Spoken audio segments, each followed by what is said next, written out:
Amin just hit me with a voice that was kind of between on the spectrum lecherous and seductive. And he said to me by way of good morning, and I'd be curious what you guys would guess he was talking about. He's like, Dan, are you going to be able to resist the siren's call? Are you going to be able today to resist it? Do you guys have any guesses on what the siren's call is? Opening day. That's what Jeremy whispered to me. That was a different conversation. Oh, I can't wait. It's going to be a fast opening day. It's going to take an hour and a half. What'd you say, Billy? I didn't hear you. Said I might earn my bonus tonight. Would have been a funny joke. Yeah, you know, it's fine. Move on. What do you think the siren's call is? There's a number of options. Riley, could it be? Oh, I know what it is. I absolutely know what it is. I think. LeBron on McAfee. That's what my guess is going to be. LeBron on McAfee. No, it's adjacent. Stephen but A. I love the confidence. I love the confidence of I absolutely know what it is. I think that should be a life principle for you. Like to peter out at the end with I think I absolutely know something I don't absolutely know. Well, I thought we were talking about Jimmy or something, but there's a bet going on, so I don't know if that's what was in play. But then I remembered, there's a number of LeBron things. LeBron started up his podcast again. Sans, JJ Redick. He was doing it with Steve Nash. Then LeBron was on with McAfee for like an hour and a half or something. There's a number of things there. I mean, let me check the trade, see if anyone signed a media deal. Hold on a second. That's the siren's call for Dan. Check the trades. Variety. Hollywood Reporter. Where do you get your media news these days? Where do you get the trades? What are the trades? Awful announcing? Ryan Glass-Steagall, right? Awful Announcing has someone on staff just to write about this show, right? Like, that seems to be the case. Several people. I think it's Ryan. I don't think it's Brian. I said Ryan. Oh, did you? Okay, I'm sorry. He also said Obama yesterday. Now, that one you missed. Yeah, you missed that. That was a $600 million fine. It should have been. Crazy, man. Venmo can just retire. They're like, hey, Amin paid that one fine that one time. We're good for life. He called Osama bin Laden Obama. Yeah. I've never felt more like, oh, this is what happens when you live in a red state for too long. And SEAL Team 6 killed Obama.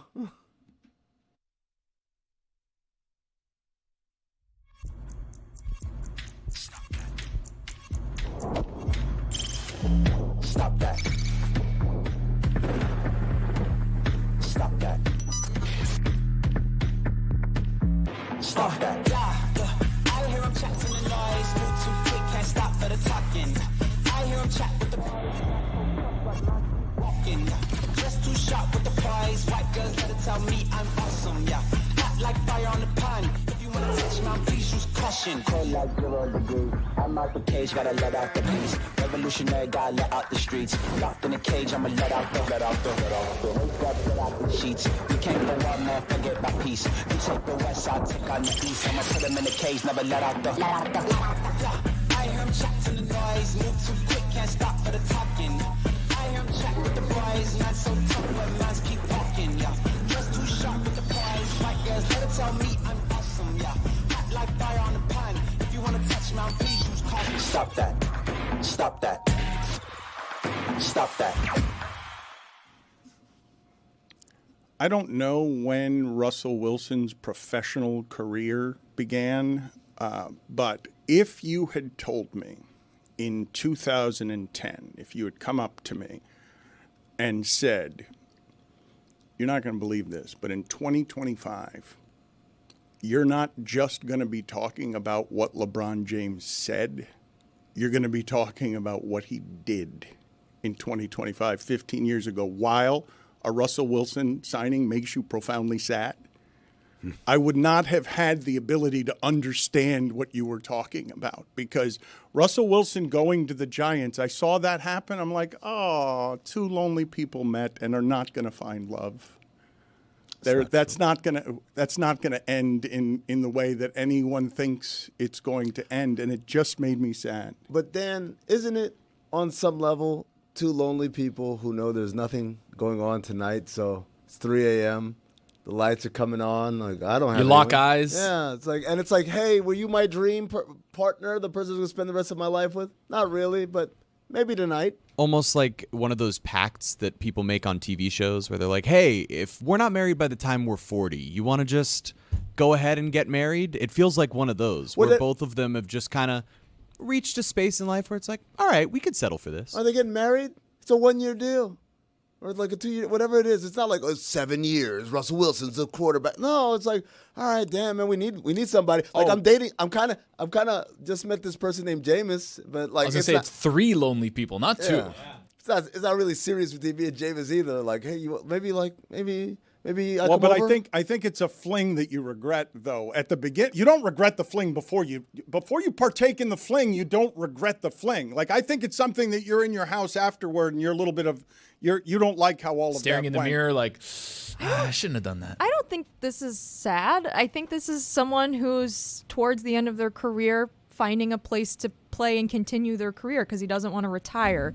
I don't think that anyone believes the Giants are going to be Super Bowl contenders. Exactly. Their wins total, I think, is like 3.5 next year. If you were to bet on that, they have one really good rookie wide receiver. They have a couple good defensive players, but a good player on defense if you're Zaz or Mike Whitty Ryan. or Mike. But like decades of like not a great O-line and just kind of not making great front office decisions. And so he wants to keep playing. They were the one team that needed a quarterback still. I don't think it's sad. Like this is just sort of how sports work towards the end. Okay, except for he's not old. Like he's not an old person. Like Russell Wilson to me, if you give me word association, that's a vibrant, spry, athletic personality that plays the position differently than a lot of people do. How old is he? He's 36. I mean, for a quarterback, That's like young. That's young. I mean, young for a podcast. Brady played another 10 perhaps, years. but it's not young, but the Giants just took Russell Wilson over the 42-year-old guy who might be your quarterback in Pittsburgh. That's the only remaining door that's open there. How do you feel as a Steeler fan about what just happened there, where you lose Russell Wilson, who gave you a winning season, and it would appear that the only option left, the only musical chairs left for Aaron Rodgers and the Pittsburgh Steelers are the loneliest of lonely meetups because Russell Wilson and the Giants just paired up, leaving them no options.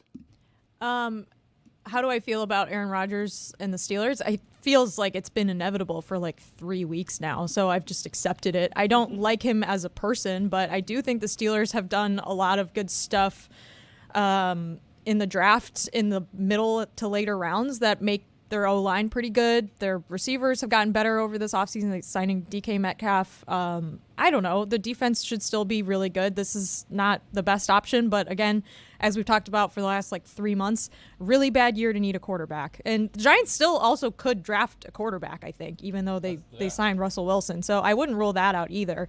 They could just cut Tommy DeVito and say sorry. And by the way, 3 lonely people. Tommy DeVito's not lonely. He has his agent. Right? That man has family all around him. Look at me. You'll never be lonely as long as I'm around. The Vikings also haven't completely closed the door on the Aaron Rodgers situation. There was a report yesterday that said, hey, we're still interested, possibly, maybe, in Aaron Rodgers.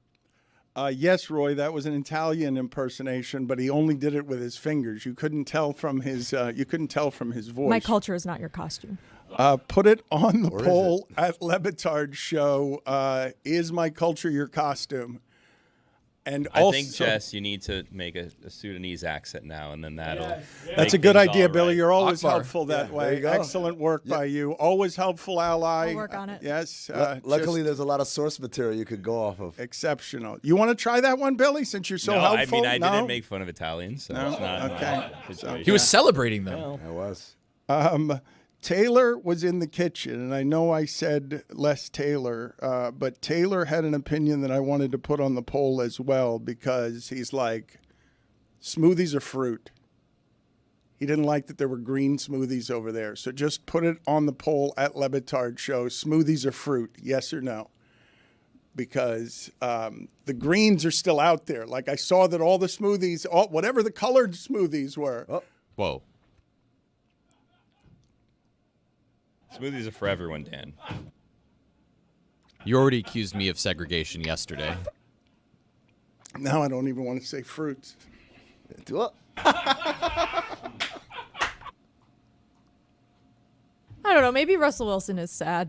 I'm telling you, I man. can't decide. I don't think it's sad, What's though. the sad? Like, here's the thing. What's the sadness? I know he's Like, married to Sierra. Like, I will never feel sad for him. Hey, here's many more millions of dollars to do this thing that you enjoy doing. 21 million. Yeah, just do it again, man. One more time. So you guys do this one all the time. I want to ask you about this because I understand when people have a lot of money or are married to someone that you think is wonderful, how it is that that person can't be sad because they have things. Hold on, Dan. Let's break this down.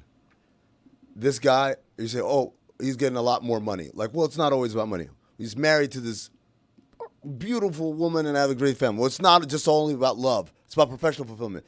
He gets to do the job one more year. This job he loves. Well, it's not that. Well, what is it? Also, he won a Super Bowl. Like, he was very successful in his career. Like, I'm saying to you. Should have won 2.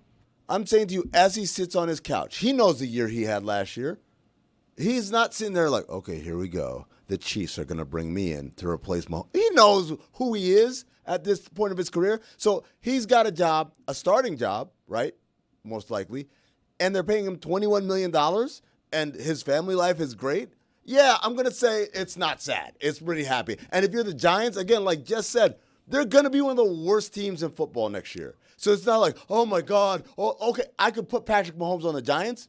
It's still not good enough. It's like an 8-win team, maybe 9 wins, maybe 9 wins. You guys are assuming that I'm sad for Russell Wilson here. Just the whole thing. Who are you sad for? The whole thing made me sad. That something has to exist in the sport to feed at the bottom of the standings in that division that is only existing to lose to everyone else, that a champion's career ends with that as the punctuation, bums me out, but not for him, just for everybody involved. I mean, but his career could have ended 2 seasons ago, right? Like, his career could have ended after the Broncos, but he got another chance with the Steelers. And he was fine. Like, yeah. he was okay. Like, I really think it was not – it's overstated how bad he was at the end of the season. Like, I think the whole team fell apart at the end of the season. I think he was part of it, but I don't think you 100% put it on him. This is good for him. Like, this is a good time. Like, pad your stats. Like, ensure that you're going to make it into the Hall of Fame, because people have said that you've played your way out of the Hall of Fame. Now it's time to start compiling. Like, go out there, take that starting job, and start racking up TDs, yards, whatever you need to do. Dan, you would say Russell Wilson had a well above average NFL career as a starting quarterback, yes? Yes. And I think he still wants to be great, and it's not possible. And I think that part, when anyone is afflicted with it, is something that when you're a champion and have had that kind of confidence is a hard thing to overcome. But the reason that I wanted to tie it back into a conversation that we were having yesterday that we just sort of skipped past, because you guys are like, well, gets his money, gets his things, what difference does it make? We were talking about what I thought was the very particular awful pain of Ezra Edelman going from making the OJ documentary to having to meet the expectations after the OJ documentary, spending years with the Prince documentary, and then not being able to show it to anybody. Probably got a sum of money. Do you think that money makes him feel okay about what happened there? Like, do you think there, I'm guessing that if I talked to Ezra Edelman, he would say there was no amount of money that would keep him from releasing that to the world. And you guys were all like shrugging your shoulders. That seemed like a particular kind of imprisonment for a creative person, to spend years obsessively, compulsively working on something, to know that it is great and to not be able to show it to anybody. I'll release it then. Can I? Well, he can't. Why can't he? Because it'll be a lawsuit. Okay, well, if you believe in your work and what you put out there is not litigious, then put it out then there. There is a sum of money that would stop him from doing it. It's the lawsuit. It's whatever they would sue him for. This is the $50,000 hedge. I'm saying there's not an amount of money he could get to not release that he could get. There's an amount of money you can take away from him. Can I do the unpopular opinion here? The unpopular opinion is, Ezra, you knew what estate you were dealing with before you even started. How did you not get like, hey, man, if I'm going to do this, you guys can't say shit to me. Dot your I's and cross your T's before you waste all the time doing it. If you're not going to have it see the light. What do you think? You're going to do it like, you know what? They're really going to like what I did with OJ, so they're going to say okay after I actually finish the project. I mean, also, like, it is not a great analogy because Russell Wilson is someone who's getting older and can't continue to do the job because of his age. Ezra Edelman's 50; he can still make other documentaries. It's not quite a great. It's not a great analogy. That's all I'm saying. I'm not trying to make a great analogy compared to Russell Wilson. I'm tying it to an incomplete conversation that we had yesterday about the ways that you guys dismiss pain because someone gets something in return for the pain, as if the pain is not pain just because you get a few dollars. But what is Russell's pain? I don't understand. I'm not doing that anymore as a conversation. I transitioned already. The pain is Jameis. Jameis is the one with a gripe. I mean, that guy was fooled into thinking he was going to start. No, Jameis is fine. Look, that dude is the most positive dude in the world. He came up with like 3 rhyming sayings in the time between he found out that Russell Wilson was signing and like Jameis Winston also is a player who probably would have loved to have Russell Wilson's success in his career. He did not have any of that. Russell Wilson Russell Wilson won a Super Bowl. Russell Wilson had a very long and successful career before things went sour with the Seahawks. I would venture to guess that when all is said and done, Russell Wilson retires from the NFL and he's probably like, I made a lot of money. I won a Super Bowl. I'm good. I'm fulfilled. I'm happy. You know what I don't understand about... I have a great family. I have a hot wife. You know what I don't get about Ezra Edelman? So he's not allowed to show the movie, but he's showing it to all his friends. So, like, he still is. Like, why didn't he just do a series of one-on-one screenings? Like, if you want to come watch my movie, like, come over to my house. I'll show you the movie. And then you get the fulfillment of people watching the movie that want to see the movie. And charge like $1 million per view. No, not even. Let's be honest, right? Like, real artists, they don't care what the masses think. These people are stupid cattle is what they think. It's like, but their friends, their peers, that's who they care. So like Billy said, just invite your friends over. They'll all tell you it was awesome, and then you still got your money. Who cares? And you know what's the best part? Here's the best part. All we're going to do for the rest of the time is whisper about, yo, Ezra made the craziest documentary about Prince. It was incredible. It was the best documentary ever made, but no one ever saw it. Oh, wow. And now there's like this urban legend that goes around. Lore. The lore grows. He becomes even greater as a result of this, right? They're like, years from now, like, Ezra Edelman. Grandpa, tell me about Ezra Edelman. I'm like, oh, let me tell you about the one work that he never got to release. Like, what? And then we're going to make a movie about this 30 years from now about the hunt for the Ezra cut. And then they're going to go and they're going to break into like Fort Knox where it's hidden in the thing, and lasers come on, and Prince's family, and the lasers are purple because Prince. Yeah. And the Prince's family are like, ha, we knew you were coming, and then quick guys scram. A boulder falls down. Yeah. You got to run away from it. He needs like an artist starring stunt, Nick Cage. Like he needs to pull some sort of grand stunt and say that it's for the art and get sued or get arrested or whatever, right? Like I think that you have to have like a blimp that you project it on that's just flying around town, so you have to be following it around if you want to watch the whole thing, or you just have like a water machine and then like to what Amin was saying, you light it up purple and then you're just projecting the movie on the screen. Like you just do stuff like that. You need a big artist like to do. That's what's missing here is the passion from Ezra, I think. Billy, let me ask you a question, though. Would you be worried that would reduce because whatever the imagination of what it is always better than what it actually is, right? The movie probably sucks. I mean, like we're just setting the expectations up to this level. Hold on. Pablo said it was the greatest thing he's ever seen. Hey, Pablo blowing smoke up his friends' asses. Yeah. Like, get out of here. Like, Pablo just likes to be friends with famous people and talk about how he's friends with famous people. And that's my famous friends. Like, childish. We get it. You're friends with Childish Gambino, Pablo. Like, we get it. Exactly right. Like, enough of that. The expectations are so high. And if we're going to be honest about the OJ one, let's be honest. We all thought way too long. Oh. Wait, like an editor. Editor Edelman is what we needed there. 8 episodes, way too long. You lost Could have been there. 6 at best. I don't agree with you anymore. So Amin said in the middle of that, Amin said, who cares? And my answer to that would be, he does. I would not. He cares about the cattle? He cares about working on something for many, many years and not being able to show it to people. While people journal, I will tell you that when I write, I don't write to put it in a drawer, but I want to stop for a second and just ask, as I often do, way too much, about origins. Why is there smoke blown up an ass? Like, what is happening there? It feels good, Dan. Does it? It does. don't. You ever had smoke blowing up your ass? I don't yuck someone's yum, man. I don't know whether that is yuck or yum. Tingles. I'm unfamiliar. You are the king of yucking other people's yums, Billy Gill. I'm very pro yum. I would say that is exactly the kingdom that he rules over. Yucks and yums. King and Yum, that's me. And he just makes them collide together.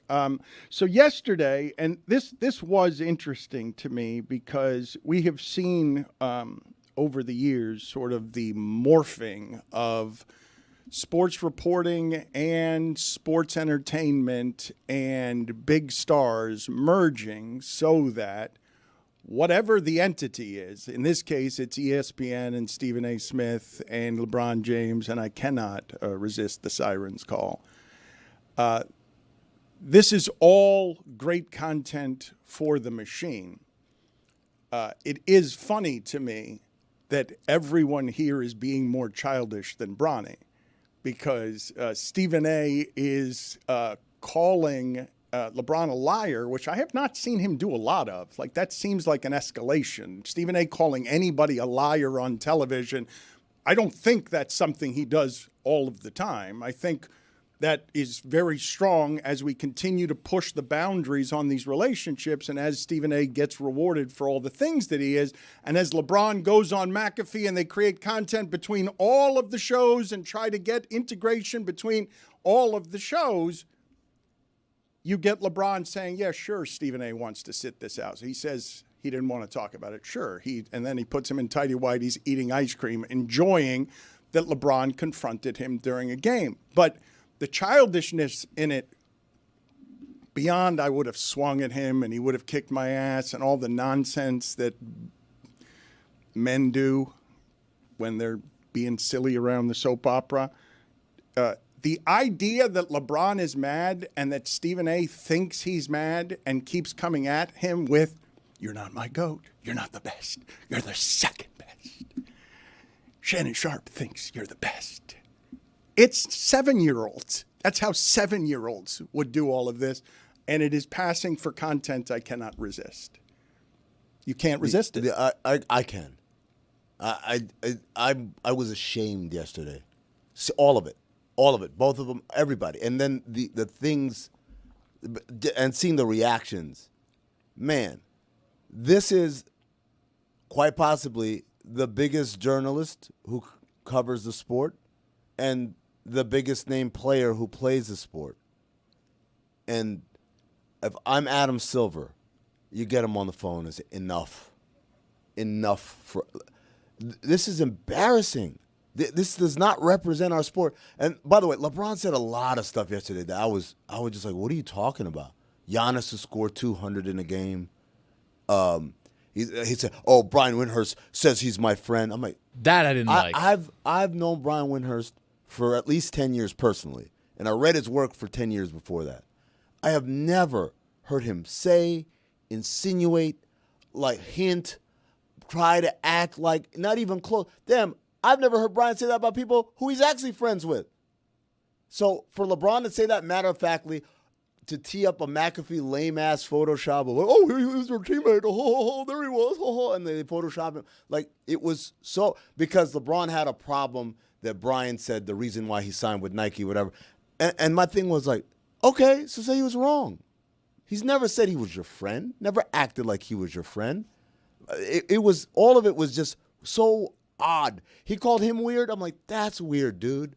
Thinking that someone's your friend or whatever. So the thing, Dan, I say to all of that is like, LeBron has a responsibility, just like Stephen A. has a responsibility, that when they say things, yes, they're human. Yes, their feelings get hurt. Yes, they react and lash out.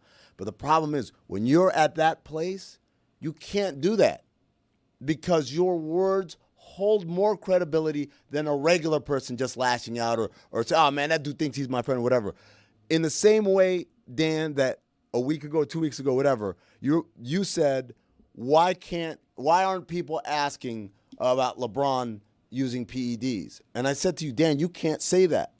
You can't say that. And you're like, why not? I'm not saying he is. I'm saying why aren't more people asking? I said, Dan, because when you say that, there is a credibility behind that that leads millions of people to be like, oh, see, the number of people I had, friends of my life, finally someone saying the quiet part out loud. I mean, no. I had a lot of NBA players texting me, and I couldn't But because I saw it. I saw it. You thought you were just doing this intellectual exercise, and I'm telling you, no. When you say that, people take it as gospel because Dan Le Batard is someone whose opinion is held up here.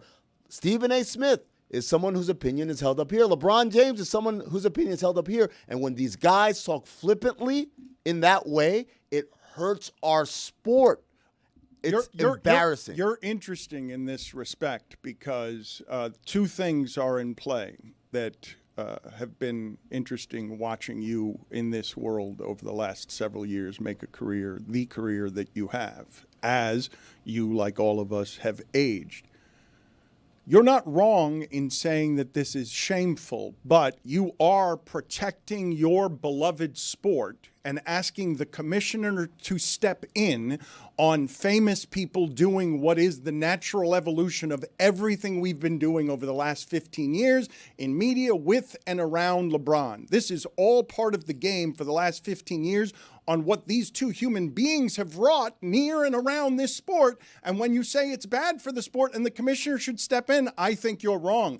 Now, it could be bad for the sport in that you're tired of storylines, that we're talking about drama instead of that as the oldest player in the league, he makes the last shot against Indiana on the road last night at the buzzer, and we're going to talk about all the other garbage instead of that, instead of the game. You'd be right there, but you sound like you're clutching rosary beads in protection of your sport as the media and game evolve around it, and as those two aging superstars, Stephen A. and LeBron, try to keep up in the modern game of attention is currency. Stephen A. aging is insane. Stephen A. has never been younger than he is today. Fine wine. Get out of here. So, like, don't crack. The commissioner, first of all, is a steward of the game. The steward of the game. And that is part and parcel of making sure that it doesn't cross a line. Is the attention currency? Oh, yes. But now you're crossing lines, both of them, where it threatens the very structure upon which this whole business is built, which is that people believe that it is all real and all based on fact. LeBron also said, oh, yeah, the NBA made sure I went to Cleveland just like they made sure Patrick Ewing went to, he's just, look, I can do dumb shit like that on Basketball Illuminati, me and Tom and Anthony Mays, because we're not the biggest player who ever played the sport, or we're not the biggest journalist who ever covered the sport. It's a niche. Yes, sometimes there are things that I see people doing elsewhere, like, I wish I could do that. I can't, because that's stuff that, for instance, the kind of humor that some comedians on podcasts do, I wish we could do that here all the time. I can't, because I understand I'm not in that space. And if I make that joke, it doesn't land the same way as when a professional comedian does. Billy wanted you to make it. Billy wanted Jess to make it earlier in the show. Trust me, that's not the joke that anyone wanted. But the point is, Dan, there has to be, you can't just say, well, this is how it goes, because that, first of all, it assumes a falsehood of which is this is the only way to get that kind of attention. This is the only way to get everyone talking. And I don't believe that. It's the easiest way. Okay, why do we have to do it the easiest way? As far as a sport, right? Again, I don't see Pedro Martinez fighting. Well, no, I guess not. Pedro Martinez wouldn't be the guy who's Bouchambi having an argument with Jazz Chisholm about, hey man, you should just man up. Who cares if they cut up your cleats or whatever? You really on opening day you showed your baseball ignorance there. Jessica thought I had a bad analogy. Boog Shambi against Jazz Chisholm is not Stephen A. Smith against LeBron James. If you're ignorant about baseball, you might want to go to a game. Today, Sandy Alcantara, Paul Skeens at Lone Depot Park. And if you want to go to that game, how would I get to that game? You should use Game Time, because Game Time has a new feature called Game Time Picks that makes getting tickets for events even easier. Game Time Picks filters out the fluff to show you only incredible deals on great seats, so you don't have to waste time searching through thousands of tickets to find the best value. You can even find last-minute tickets for up to 60% off quickly and easily using Game Time Picks. Download the Game Time app, create an account, and use code Dan for $20. Wow, not even 20%, $20 off your first purchase. Terms apply. Buy, download Game Time today. Last minute tickets, lowest price guaranteed. Game Time. Ooh. So, Dan, I don't see this happen in any other sport where, like, yeah, there's always going to be the curmudgeons, the old guys, like, man, these young guys didn't do it like us. Yeah, there are going to be young guys who are like, oh, man, I wish I could pitch to Babe Ruth. I'd strike him out in 2 pitches or whatever, right? Like, there's always going to be those, but you don't hear it at the pinnacle. At the pinnacle, we don't do that. And, again, this is tied into every conversation we've had about, the NBA ratings, NBA PR, whatever. Like, man, at some point, the commissioner's office, you can't control everybody. You can't control Gil's Arena. You can't control Oddball. You can't control those fringe places. You can't control Stephen A. Smith. Yes, either. you can. Yes, you can. Because that network broadcasts your stuff. I can't call in everybody. I can fucking call in everyone from ESPN doing their NBA stuff. I can call in the best player in the game. I could call in Steph. I could call in LeBron. He can. You know how I know he can, Dan? Because David Stern did that all the time. Yes, but it's a different age, and the two people. No, is it still money? Is it still money? It is still money, but I will tell you, having run into these clashes at ESPN with Rob Manfred, who was trying to control what I was saying, that ESPN could not do that to me. And while Stephen A. is the only person at that company who has told me on the phone after a conflict with that company, hey, Dan, you can't go against the company, I would say that Stephen A.'s present power is such that he could absolutely buck the people involved. And if Adam Silver calls him, I'd say he's got a responsibility to report that he's got a responsibility to tell people that Adam Silver has called him and tried to mute the conflict as a journalist. I'm curious. By the way, let it be out. Let it be out. Who cares? Like, yes, yeah, I said it. I told him this is shameful. I told LeBron this is shameful. Yeah, if I'm Adam Silver, yeah, I called them. That's my job. That's my job. I'm curious. Maybe we should call Skipper and ask him. I wonder what kind of language is in the broadcast deal. Because it's not just, here's money, you guys do our stuff, have at it, say whatever the hell you want. No, Stephen A. There's language in there where it's like, hey, man, you want us to take you to court on this? ESPN is a good corporate partner. Stephen A. is a good corporate partner. But we disagree on what's good and bad for business here, and we disagree on what it is Adam Silver should do, because you think this is bad for the game, and you're not actually wrong, but it's good for their television partner. It's great for their television partner. In fact, I'm going to say that LeBron James went to McAfee. Like, that's Indiana. LeBron James doesn't do that. LeBron James played the Pacers. He played the Pacers. I know, but I'm saying LeBron James doesn't get into a car and go somewhere into a warehouse away from where it is that the arena is in order to do an interview for an hour, unless you're trying to please a corporate partner. That's not doing a favor for corporate partner. Dan, you're so naive sometimes, man. Yo, you think he went there because he's like, I need to do a solid for ESPN? Do you think he did that, or did he do, I want to take a shot at Stephen A. on his ground, right? He went to McAfee's show. Remember the same show that when he was like, F this Adrian Wojnarowski guy, what am I going to do? I'm going to be Sham Sharani, who doesn't work here, every week, right? It's not an accident.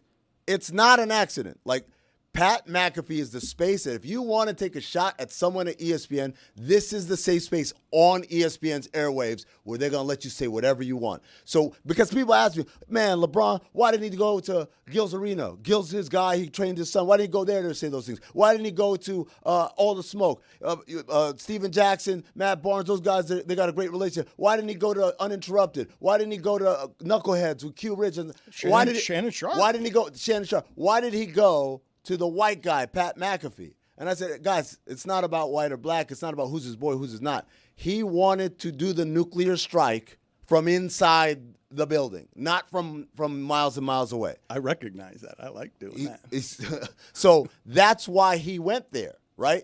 And I know they're going to say, oh, Amin doesn't know what he's talking about. But, man, like some of these things are pretty obvious. You say it's obvious and you say that I'm naive, but what I did assume, because that's what happened when we got LeBron in that time slot, is they give you, like there is the 10-1, they give you some things to play with so that you could create a bigger entity that becomes the thing after First Take that you need it to be. Like, you cannot say that that is not all good for ESPN, all of it. It's good for ESPN in the short term, right? Other than whatever internal politics now that they have to traverse based on however Stephen A. might feel about friendly fire and all those things, right? But it's not good if your corporate partner, whose rights you like are making money off of, comes to you and says, what the F?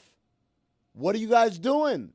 That's when it ceases to be good. In the same way that everything is great as long as nobody complains about it, right? Sure. Oh, yeah, no, I cheat on my wife all the time. How does she feel about it? Well, she doesn't know, but she's fine. But then when she finds out, you're like, oh, man, that was a bad move. Yeah, of course it was a bad move. So that's the thing. It's like that. It's incumbent on Adam Silver to be the spouse who does not allow tomfoolery in the house. Does not allow it. You don't want to make an enemy out of me. Yeah, and there's that. Sure. I mean, look, I don't want, as this is an exciting end to our season. We're going into the playoffs. Legitimately, nobody knows who's going to win the championship. There are a lot of like real contenders. I actually booked my hotels. We did a bit on the show. Ooh, which one? I booked them all. I do this every year. I book my hotels for the finals, guessing where the finals might be. And this year, for the first time, I had like 9 different cities. And because I don't know who's going to be the number 1 overall seed or who's going to have home court advantage, I had to do multiple permutations. That's what's great for the sport. That's what's great for the sport. And all of our big players are in play. Steph Curry is back in play. LeBron James is in play. Nikola Jokic is in play. All of these things, the Celtics, everybody. Instead, we're going to do this. And I know what people are going to say. I mean, well, you guys could just talk about that right now. Why are you talking about this? Because I know all of the talk today is going to be about, man, I can't believe Stephen A. said he would have swung on, man, I can't believe that. It's not about what they said. It's the fact that they're saying it. Like, hey, group chat it. Go do that behind the scenes. You understand, though, what I'm saying to you? What you're saying to me is, if it bleeds, it leads. Like you're doing trash, like lowest common denominator stuff. When you say it's good, I am doing what ESPN is doing, which is, what do the people want? What do the people want? Not what's good for the sport. Like, this is the conflict is your television partners with somebody, but this is dream scenario on a Wednesday when there's not a lot going on. Your big guy is fighting the league's big guy in a way that makes for good media. That I guarantee you the ratings go up on when McAfee is interviewing LeBron and he is saying those things. Of course. But this is the conflict in the partnership. It's the conflict. And it's the conflict in the world happening around the partnership as the sport feels like it deteriorates a little bit because it's storylines and highlights instead of games. Like you're not wrong that it can be a poison. You're not wrong in that, yes, ESPN is like, I'm in the money, I got a lot of what it takes to get. They're doing that for sure. I'm telling you, Adam Silver should not be doing that.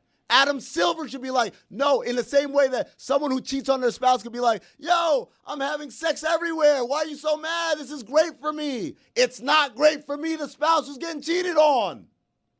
It's not a good analogy because there's not a lot of money being made by your corporate partner while you're having sex with other people.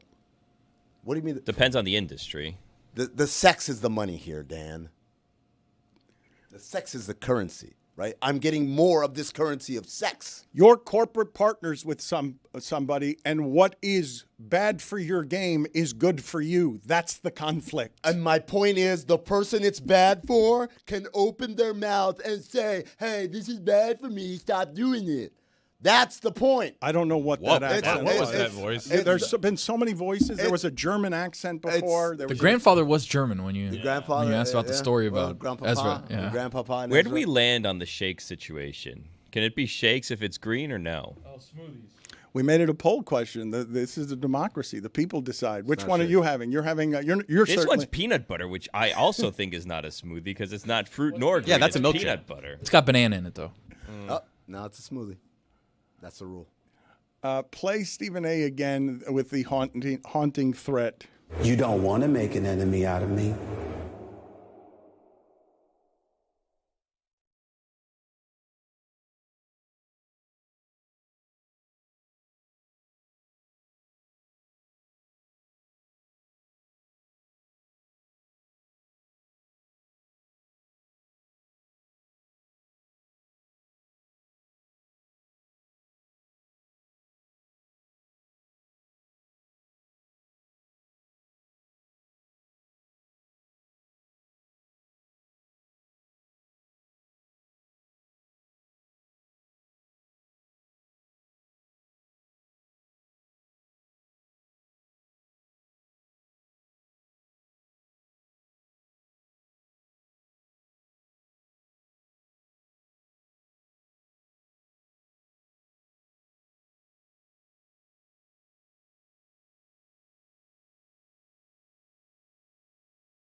The knuckleballer is dead now, correct? Completely dead. There's no one. Is there anyone throwing the knuckleball now? Someone has to be thrown. Yeah.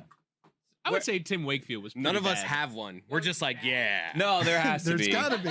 Well, wait a minute. The knuckleballer didn't go extinct without anyone telling us. As did long it? as there's breath in my lungs, there's a knuckleballer out there. Put it on the poll, Guillermo, at Le Batard Show. As long as there is breath in your lungs, will there be a knuckleballer out there? There should be Well more said. because if you notice, I mean, I don't have any stats to back this, but I don't care. I'm going with it regardless.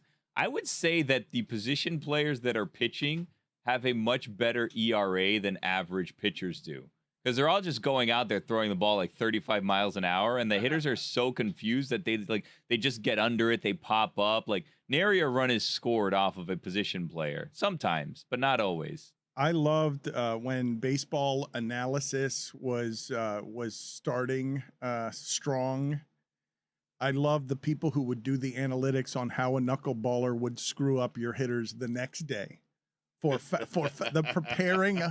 The preparing for a knuckleball would screw you up the next day as well because you're sitting out there hitting those 45-mile-an-hour butterflies. There's nothing that I hated more, like growing up watching the Marlins, than when Jamie Moyer was coming to play against them. And I don't even remember if he was a knuckleballer or if he could just only it hit was just 75. slop. It was just slop. He could It wasn't only a- hit he like was not a knuckleballer. 72. He was just old, and he threw croutons up Anytime there. there was a Tossed salad. knuckleballer or just an old man that could throw the ball really slow, I knew like this team can only hit fastballs, and this is going to be a long day and a long week because they're not going to be able to figure it out. And it's frustrating because you're just seeing these meatballs go over the plate. You're like, how can you not deal with this? This is so slow. Hit the baseball. And yet Jamie Moyer had a 20-year career. He was 40. He was still pitching. What is the ruling of the committee? Is Stugotz is nominated? I need some sort of formal ruling from the committee. He has nominated Joe Musgrove. Billy is passionately against. Chris, are you willing to give him horse status because horse status is before ace?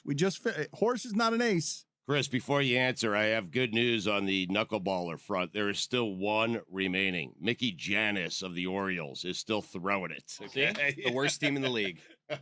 He's still out there though, keeping the species alive. It will also not seems go though extinct. Mickey Janis has only pitched one game in 2021. Oh, In Major League Baseball. He's still He is trying. currently- Still breath in my lungs. yeah. He is currently with the Chicago Dogs of the American Association of Professional Baseball, which I don't think is in Major League Baseball. So it is extinct. So it is extinct for now, yeah. But extinct in the majors doesn't make it extinct as a Hibernating, yeah, species. exactly. This may surprise you, Dan, but there are only 33 pitchers who have ever thrown a knuckleball in a major league game, according that's to wrong. Wikipedia. That's Which wrong. I was surprised how small that number was. I don't think that's wrong, Billy. Why would you think that that's wrong? That's wrong. Let's all name knuckleballers we can think of and see if Well, they're no, on we'd there. never come up with 33 of them. 33 sounds about right to me. It's a terrifying way to make a living. Imagine all these guys. They're just failed pitchers who developed some other. Whoa. Failed pitcher. Someone with like a 15, 20-year career is a failed pitcher? Yeah. Well, Jimmy Whoa. Moyer is not a knuckleballer. You made him a knuckleballer just because he throws Tim soft. Wakefield. Soft pitched, tosser. yeah, across decades. There are a couple of guys who are exceptions, but largely the knuckleballer is a novelty freak who comes out, and it is hard to make a living Freak. that way. Jeez. Rick, what are you I don't doing? like how you're describing these things. Right? Rude. Isn't Phil Niekro in the Hall of Fame? I mean, Is he? I don't think so. you don't think so? He is in the Hall of Fame. 319 There are, wins. There are 4 knuckleballers. What was his career? What's your Baseball Hall standard of for the Fame. Hall of Fame? No, He that's also my had that's my bad. 274 losses. No, that's my bad. He just pitched forever, and I should know that. And Nickname Nuxty. if you get, Compiler. if you get, Nuxty. that is a classic compiler right there. Phil Dangerous Niekro in nickname. the Hall of Fame with 300 wins and 280 losses. Jesus, he pitched for 24 years. He had a- started 716 games. He had a 3.35 ERA. I mean, that's legit good. He pitched in Major League Baseball until he was It's not? 48. You're right, Stugotz. I stand corrected. It is my bad. I should have known. I think of Phil and Joe Niekro as the same kind of pitchers, and they are not. Joe Niekro was not a Hall of Famer, and Phil Niekro was. But go ahead and Google image search Phil Niekro so you could see. Please enjoy. I want you visually to enjoy what he looked like in a Braves uniform. And you tell me if that is a baseball Hall of Famer, the way that you look at bodies today. It's like Christopher Lloyd. You need. He does. He looks like Doc he looks like Gary. Brown. He looks like Gary Busey in that movie with Henry Rowan.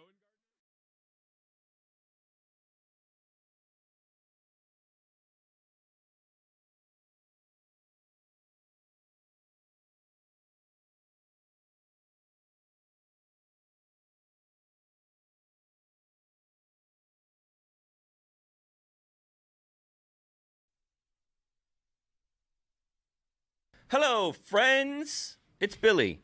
Coming up this week on God Bless Football, the return of Stugotz. No, but what we do have is we have a game that we like to call College Football or God Bless Football's Bracket Bonanza, and this is what we did with Bracket Bonanza. We took the 16 teams in the AFC and the 16 teams in the NFC.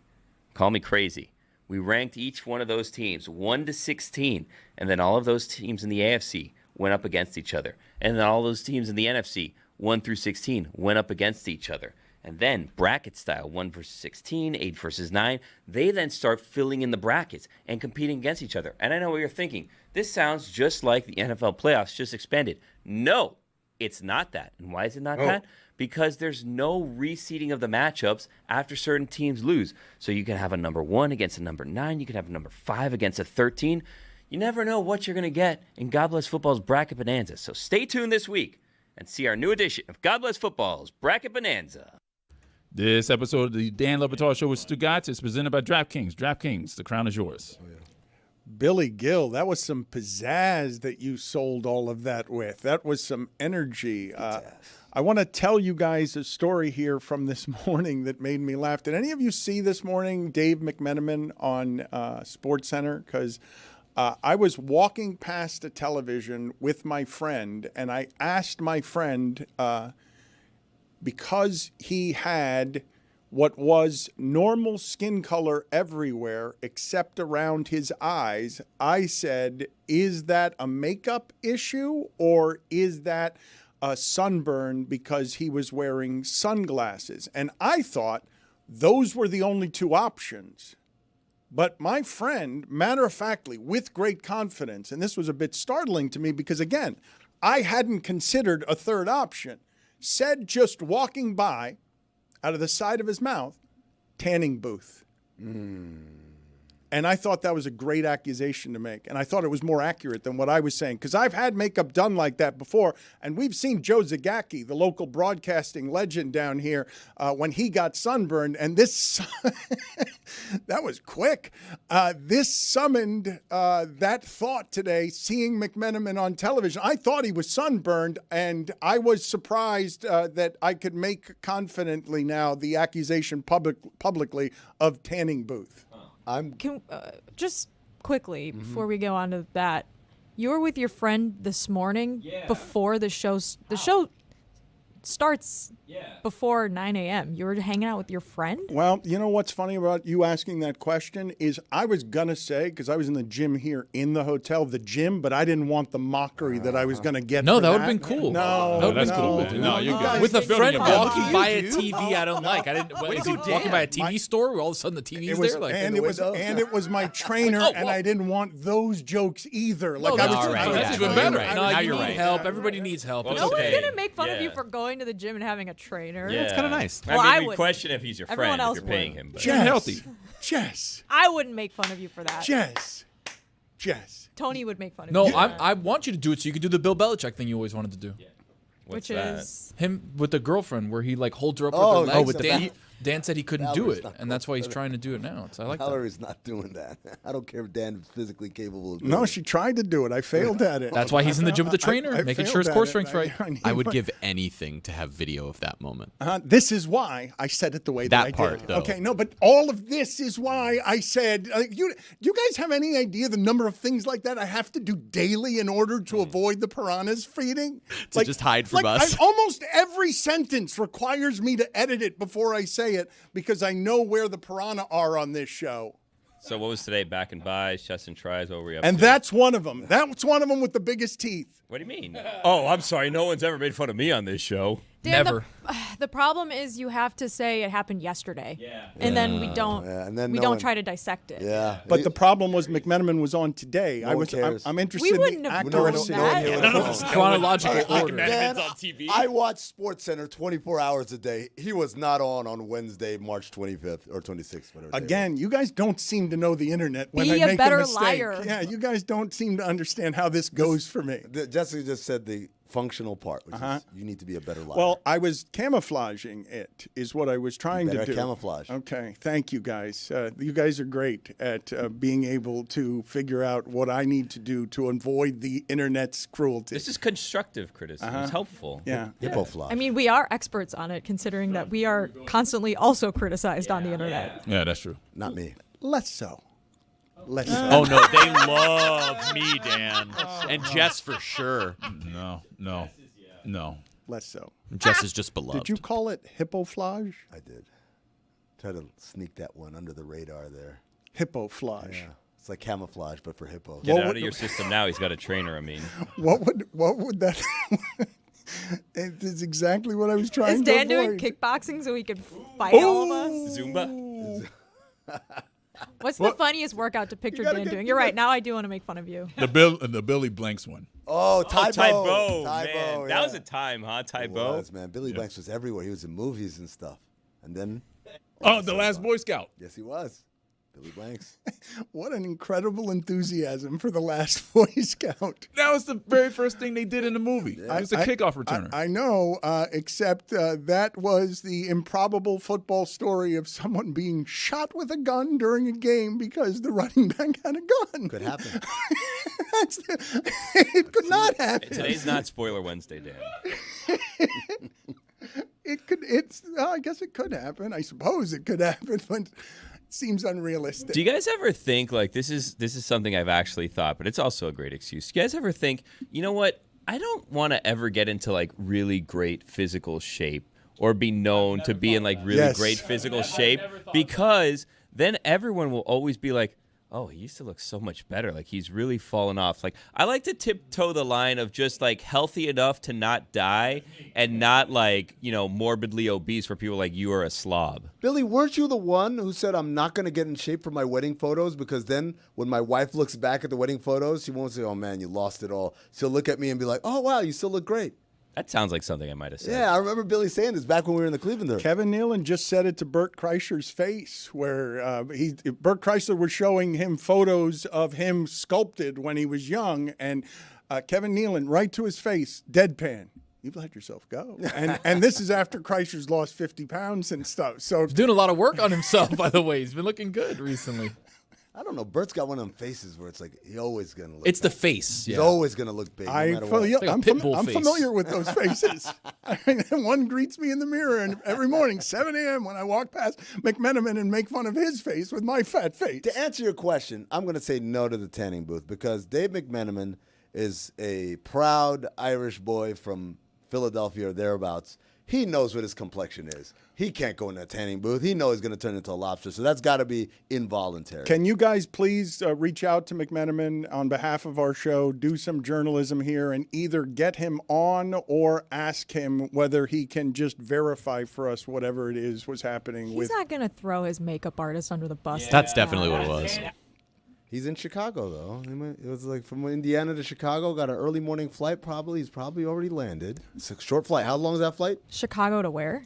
From Indiana That's to like Chicago. 30 minutes. That's, yeah, it's So he's Quick trip. 40 minutes. He's almost certainly made the trip. Just see if you guys can reach out to him, please, for me, so that I could just get to the bottom of this, even if he has to no comment. I want to do the hard-hitting journalism. Ronan Farrow is going to join us later in the show to do less hard-hitting journalism. Billy, how do you feel about opening day and your beloved Marlins, but mostly opening day? I feel excited today. Today's a good day, Dan. I had my fantasy draft yesterday, but it was very long. It was 30 rounds, and it started at 9 p.m. So that one lasted a very long time. But I mean, it's opening day today.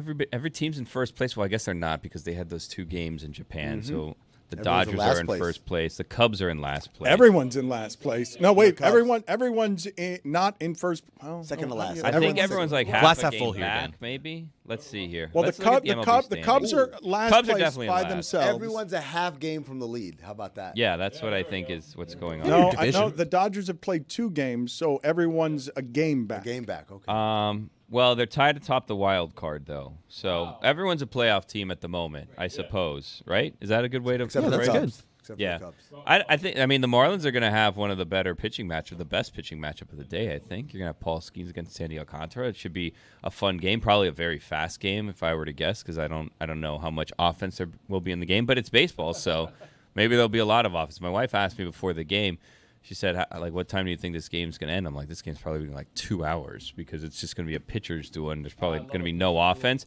But this now, because I said that, will probably be like an 8-6 game or something. Well, I wanted to ask you guys about, I don't know if the nation at large cares at all about Sandy Alcantara, even though he has won a Cy Young, but it is legitimately, in a lifetime in sports, one of the very few times that I was up close to physically something that represented something I had never seen before.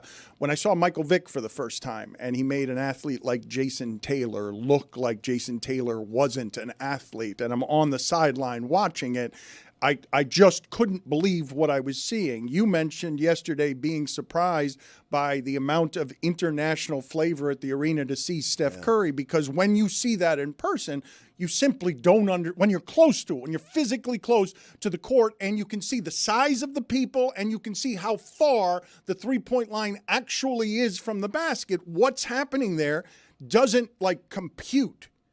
When I sat behind home plate and I watched Sandy pitch, I'm like, no one can hit that. And Skeens is supposed to be better, isn't he? I don't think there is a pitcher that can be a lot better than Sandy was the Cy Young season.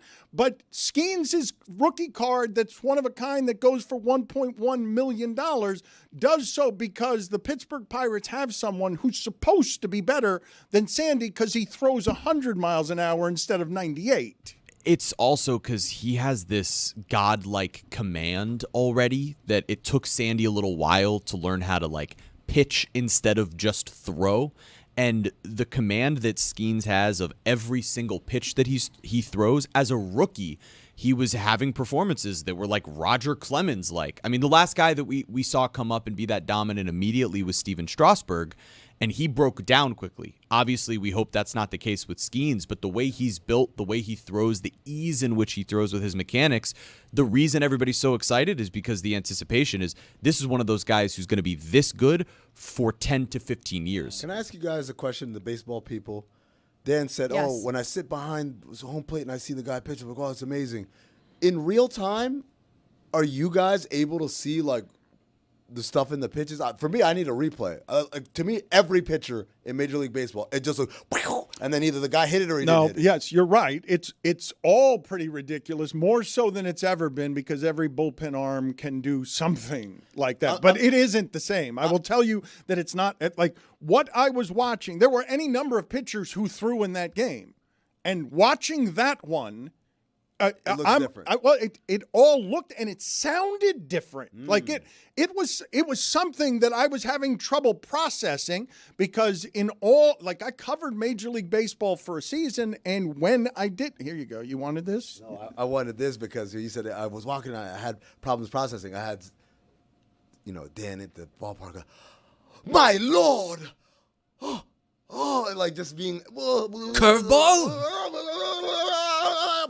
He had a problem Do you have a processing. seizure? That's What the happened? most annoying impression I think you've ever done. I mean, My Lord! He's It's got a sweeper. I mean, if I may segue this to Miami's pro day earlier this week, I was thinking similarly to you. Just give me a second.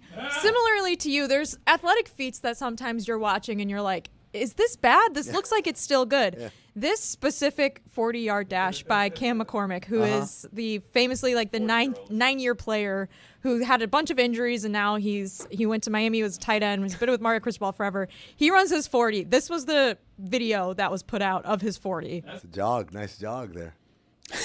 He's a nice, like, it looked like, you know what he looked like? He looked like the elevator's closing. I'm like, hold on, let me.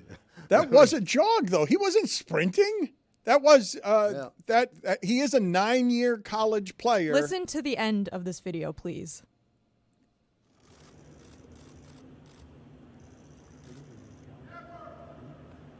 It looked like he was jogging, bro.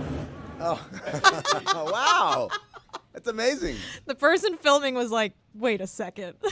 That's how And you it know got it was picked Miami's up. pro day, by the way. Also, his body, hey, look, man, your draft day, right, or preparing for the draft, this is supposed to be the peak physical condition, right? You've been doing nothing but, like, drink water and do crunches all day. A little gelatinous. Not exactly like, this is my peak condition. Again, a guy who's had like 5 season-ending injuries. Yeah. He's like Jeremy's age. He's competing against like 21-year-olds. But I thought like this is a prime example of keep your thoughts to yourself, because there's 15 people filming in front of you. And I don't know who this person was, but I'm with Tony. This has to be a Miami person the end of this video. It sounded like saying Lewis. It sounded like Lewis. I thought it was Lewis in my ear, to be honest with you. Can I give you a theory of what I think may have happened there? I think maybe Cam McCormick was going for good teammate, good team guy. Let me show the other teams out there that I'm just going to be one of the people that's going to make my teammates look good, because of his poor performance, took a little bit of the attention off of Xavier Restrepo, who had a truly horrific 40 time. And then we came out, and then all of a sudden we have a hamstring this and a hamstring that. And we were looking primed to be a good special teamer, and now there's questions as to, is this still going to be the situation? Philly, come on. You're one of the Independent's best people on the planet covering football, whatever. You know, Xavier. Guardian, X is not, what is it? The Guardian. The Garden, my bad. What is it? Whatever. Okay. You know that X is a guy who's going to get in the slot. He's going to find open spots in the zone. He's not going to be a special teamer. He's going to be a special guy on offense. Let me ask you guys a question. Is it possible? Is it just possible that, like, he's kind of changed his mind and he didn't want to do it anymore? Like, any of it. Football. But now it's like everyone showed up. After 9 years in college? Yeah, I just realized, you know what? I'm not going to cut the mid-sprint? Yep. It's like, I'm not going to It go weighs as hard as I on want you. to. Everyone does have that breaking point where you're like, you know what, I can get up today and I can do this. And then you're like, you know what, I can't. I've enough of this. I'm surprised, Billy, at the delight you're taking in Restrepo being bad. I didn't take any delight in that whatsoever. What are you talking about? Billy. I didn't point out that Teron Armstead had a faster 40 than he did, and he outweighs him by 100 pounds. I didn't say that. Billy, Yeah. Why are you taking delight in... I didn't take delight. Why would I take delight in a 22-year-old's failure? What kind of sick, sad person would I have to be? To answer your question, I mean, sometimes when you are just a spectator, you can tell when someone is not performing as well as their peers. Yeah. Even in baseball.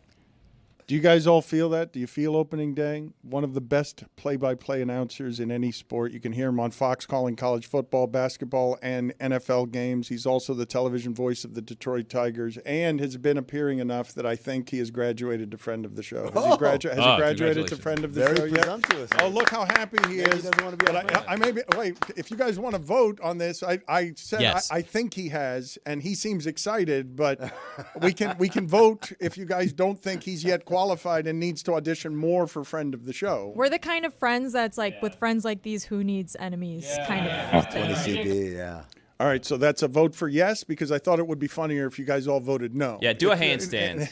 Do a handstand. Wear a Be costume. our friend. Exactly Now, right. I need to let Jason know. You realize being friend of the show comes with like a cost, right? And the cost is we're just going to ask you to answer every question in a different voice every single time. And your mental health. Oh, that's good. Yes, let's do it. see. Let's do it that way. Let's, in a different voice each time, answer the questions. Give me some poems about opening day, Jason Benetti. Thank you for joining us. But opening day is such a charming time and such a beautiful romantic time for baseball purists where they can speak about hope. So in whatever voice you choose, please give us some baseball poetry. I think he froze. Now, I was like, hey, maybe he doesn't want to be our friend. Oh, there he is. The green. Hello. All right. Can you hear me now? Yeah. Hello. Yeah, go ahead. Yeah, Go I ahead. got you. All right, let's put him down and get this right so that the Not enthusiasm. put him down. That's a bit much. Where is he, like Albuquerque or something? Bad Wi-Fi? No, he's Detroit. Major League's Almost. city. Why would he be in Albuquerque? I don't know. Because that's what Bugs Bunny would It's say. opening day. Yeah, take a long time at Albuquerque. What is with you and the impressions today? You've launched like 7 of Amin's them. very theatric. Can you do Kermit the Frog? Yes, I can. That was my favorite. I was telling Miss Piggy, I said, hey, Jason Benetti's coming on. Yay! None of the other impersonations.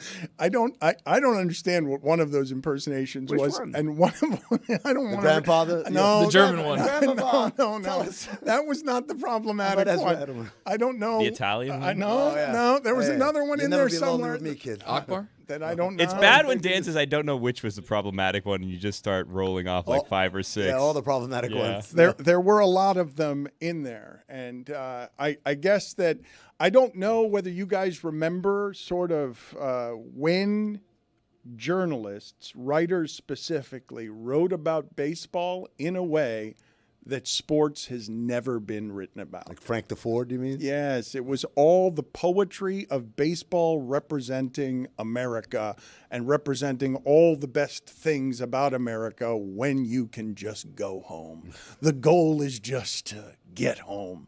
And so I asked Jason Benetti, a baseball poet, hopefully that has a Zoom that works this time, because he's dangerously close not to being a friend of the show. Because friends, Oh no! yeah, Oh no! Oh no! No! Not that. Anything but that. That's a fate worse than death.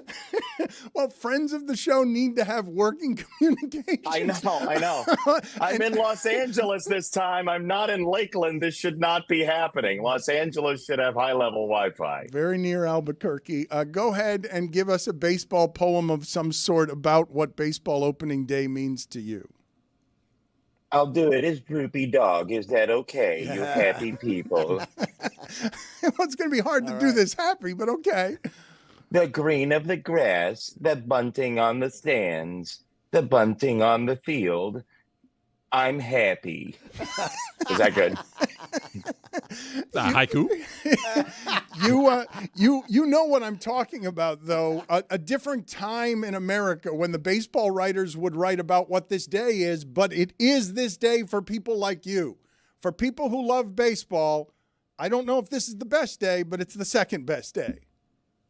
Are we answering in a different voice every time? Yes. That's up to you. You're the entertainer here. You know, I want to tell you, opening day is absolutely about purity and wonderful and beautiful and lovely. This is voice of the Colorado Buffaloes, Mark Johnson, by the way, who was a professor of mine back in college. We used to try to get him to say phrases That was in his McDonough. very, very deep. No, this is it's very, very deep. His very, very deep voice. We used to try to get him to say phrases in this voice in our class, like "I have a Nickelback CD in my car" and things like that. Baseball opening day is the most beautiful day for a local television announcer, and because of that, ESPN took our game, and I'm not working today. Billy, are you laughing because Benetti chose an obscure impression for us? Well, I was going to ask if Jason can only do impressions of like friends and family moving forward. Like no more Droopy the dogs or anyone we know, just teachers, friends, people we don't know. Yeah. Sure. No, yeah, no, totally. don't listen to him. No, Benetti, you're a professional. Benetti, Okay, I'll don't do listen. whatever I want. Don't listen to him. Him offering you advice on how to be entertaining request. is the wrong way to go, Benetti. Be your own man. Okay, so what if I learn from really good people like Norm Macdonald? Is that okay? Oh, yes, that is much better. So I ran into, can I tell you a quick Norm Macdonald story? Please. It's opening day, not comedy day, Jason. Don't listen, Jason. Don't listen to him, please. Oh my gosh. That offers Shots like fired. catnip for Dan. A Norm Macdonald story? Yes, please. So, Me too. So early 2020, before the pandemic, I was doing a college basketball game in Columbus, Ohio. And I was sitting alone. The crew had left. I was in the Columbus airport, and Norm comes walking in. And we get to talking. He's like 2 tables away, and I love his work. So we get to talking about sports. He asks what I do. I tell him. So he's talking about hockey, and we're talking about hockey. And then randomly, he turns to me and he goes, "Hey, you remember when they caned that kid in Singapore?" Yeah, because he spit out the gum. And I go, yeah, I actually I remember Michael Fay, right? Like I was that age. He goes, they still doing that, you think? And I go, what? And I have no idea. He goes, because I got a weird nephew in Singapore. You think they're gonna cane him? And so that was it. And then he went right back into hockey. And so when Norm passed, I Googled Norm Macdonald Singapore and Norm Macdonald caning just to see if he was kicking the tires on a bit that he had done. And he never did it publicly, but I'm certain he was just testing it out on me. That is correct. He enjoyed weird and awkward. He said a weird nephew? Yeah. I got a weird nephew in Singapore. You think they're gonna cane him? What are you most excited about this baseball season, well beyond your Tigers? Yeah, I think I'm most excited to see how Major League Baseball reacts to having a total villain. Like the Dodgers seem to be a total villain, like anybody but the Dodgers, according to everybody who's not a Dodger fan. And so I'm interested to see how many games they win, first of all, because they are a super team to beat all super teams. But then what this all looks like, I think with the possible, in 2 years, the CBA is up. And so the Dodgers are deferring all this money. And I don't even think it's just fans that are like, hey, anybody but the Dodgers. I think the league owners, some owners probably privately are like anybody but the Dodgers because we want to have the chance to win as well. So that, but I also just think there's a ton of young talent too that's fun, and like Paul Steens versus Sandy Alcantara today. Like you can get excited about Pirates Marlins on opening day, and I think there's something awesome about that. So number one for me is what the Dodgers are going to do, and then number two is just the loads of young talent, and then I also think I do think the league has nailed it with the rule changes. And I think in year 3 now, seeing how the league either separates or kind of coagulates in the middle on how they decide on how they're going to handle the rule changes. Like the Brewers got themselves to the playoffs with stealing a ton of bags, making a lot of contact last year. So will more teams try that? How does that sort of interplay happen between teams tactically?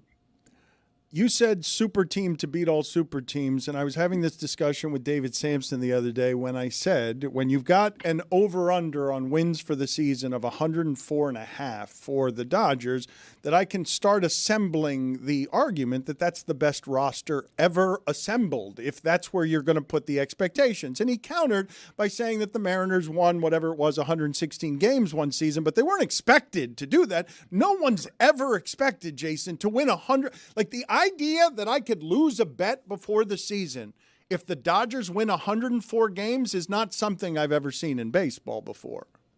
No, but I do like that it shatters the typical axiom of like you win one, you lose one, and then what you do in the decisive game 3 of the series is what's going to make or break your season. No, the Dodgers want to sweep you. They want to make your life really miserable for 3 days and win all the games. But I personally enjoy everything that can break the typical baseball axiom, right? Like that. I do love the flowery language of Roger Angel, and I do truly love the sort of the pageantry of opening day. But I also like the idea that some teams and some people are just trying to shatter what we've said, like let the ball travel, we heard for so many years. And now we know, like, go out and get the ball because you got to hit home runs. So I do think that infusing new ideas into this game is great. But I also, I don't know how you're going to beat the Dodgers. They're so deep. I don't want to, be Monday morning quarterback here, but imagine if we got that answer as like his 8th grade algebra teacher, Dan. Like that would have been awesome. So my 6th grade math teacher, Mr. Ewald, did put a poem on the board talking about like shattering expectations. Day 1 of 6th grade math class, he just put Mr. Ducks and then Mr. Ducks again. And then like a bunch of random letters. And he was like, you all think this says Mr. Ducks, but it's actually somebody saying MR Ducks. Like sort of with a Southern accent. Oh. And I don't know why I remember that, but I don't do an impression of him. But I do remember like his whole plan was to make us think, oh, you're seeing that. But what you actually should see is this. So I think it actually informs my last answer about Major League Baseball. Thanks for asking, question mark? I'm so glad Billy. He did ask. Yeah. I'm so glad, we wouldn't Billy. have gotten the MR Duck story. I asked you to not listen to him, Benetti. You're very bad at instructions. But that's why I'm a problem. That's why I'm a problem. That's why I get texts from Boog after the last time using one word that I can't use on this program. What was it? There he is. Don't listen to him, Benetti. I just as a play-by-play announcer, I automatically respond to interplay. And so you're abusing that. You're abusing my yes-andedness, and I don't appreciate it, honestly. And you're going to get a strongly worded letter. No, this is a safe place, Jason. Like you could say, YouTube. I was told by Dan it's not a safe place to talk to you. Well, I'm trying to be welcoming here and have you feel like you're part of the crew, be a friend of the show. I'm not the one threatening to kick you out and end our friendship here. Good point. You said that in a way that reminds me of like Milchick from Severance, though. So I don't know if I want to believe that. Shohei Ohtani going to pitch again? Yeah, I think he wants to so badly. I mean, his drive, I think, will inform that decision as much as anything because, somebody who's got goals from when they were a teenager and they basically hit a lot of them. He loves doing it. So I think he's going to do it. Yeah, absolutely. How do you feel about signature foods and offerings at the ballpark? Are you someone who partakes liberally and enjoys ballpark food? Yes, pile as many pieces of Americana onto a hot dog as possible, and I will devour it. Please. So what are the stadiums that you look to for nourishment? So have you had they have like crickets in Seattle? Have you had those? No. Have you eaten those? No, but I do have a margarita that has some crickets in it. You do? Yeah. How are they? Good. Tasty? Yeah. Yeah, I agree. They have like little chipotle lime crickets. Cleveland had a hot dog that had like it had Fruity Pebbles on it last year. That's what I mean. Like put as much cereal on top of a hot dog as possible, and I'm happy to do it for you. Can I ask you a question? Can you settle a debate we were having earlier? We were talking about smoothies, and there was a debate going on because there was a green smoothie here, and then there were fruit smoothies with peanut butter and banana and all this stuff. And an argument was being made that smoothies have to have fruit. They can't be green smoothies. Were you overhearing or listening in or bugging our conversations during our college football season? Because Allison Williams and I, our sideline reporter, had a very strongly worded discussion about whether or not you have to have fruit in smoothies. And I think green smoothies, personally, I think green smoothies are salad. I think they're salad. I think if you want a green smoothie, you should just have a salad. It's easier. You don't have to puree the kale. So let's just go ahead and do that. Put it on the poll, please. Are green smoothies salads at Le Batard Show? Who has the best of the mascot races? And evidently, the Mets are unveiling a new mascot, a race that includes a slice of pizza and a Staten Island ferry. Really? Between you and me and the Staten Island ferry, I'm shocked, to paraphrase Billy Joel. I don't. So is it going to glide? How is that going to work? Do we know how the Staten Island does it have legs? I'm assuming it is not a torso. Yes, I'm assuming that there are legs. I'm assuming that they're legs. I don't think it's in a wheelchair or with wheels. So you don't know that. I don't. I'm assuming. I prefaced it by saying it was an assumption. You don't have to call me on it, but do you have a favorite of the mascot races? Yeah, I like the Freeze in Atlanta because I like the idea that the Freeze just says, hey, you get 100 steps and you're not going to beat me. Very obese person holding a brisket sandwich. And then the obese person with the brisket sandwich just starts legging it out and they got the lead and here we go. And it feels like life every once in a while. Just when you have that head start, suddenly somebody comes zooming from behind you and beat you. And it's fun to watch. I love it. I tell our guys to air it every time they do it because I think it's funny. That's it. There you go. And when you can mix in a very vanilla bodysuit, I think you're in great shape. So this is our own Billy Gill, the guy that you have been talking to here that I've told you not to listen to, running against the Freeze here in Atlanta. And he paced himself very well. And you can watch here that Billy Gill surprised us all. He got winded here at the end, and the Freeze is making up ground. But Billy Gill, wow. Yes, he beat the Freeze. So congratulations once again, Billy.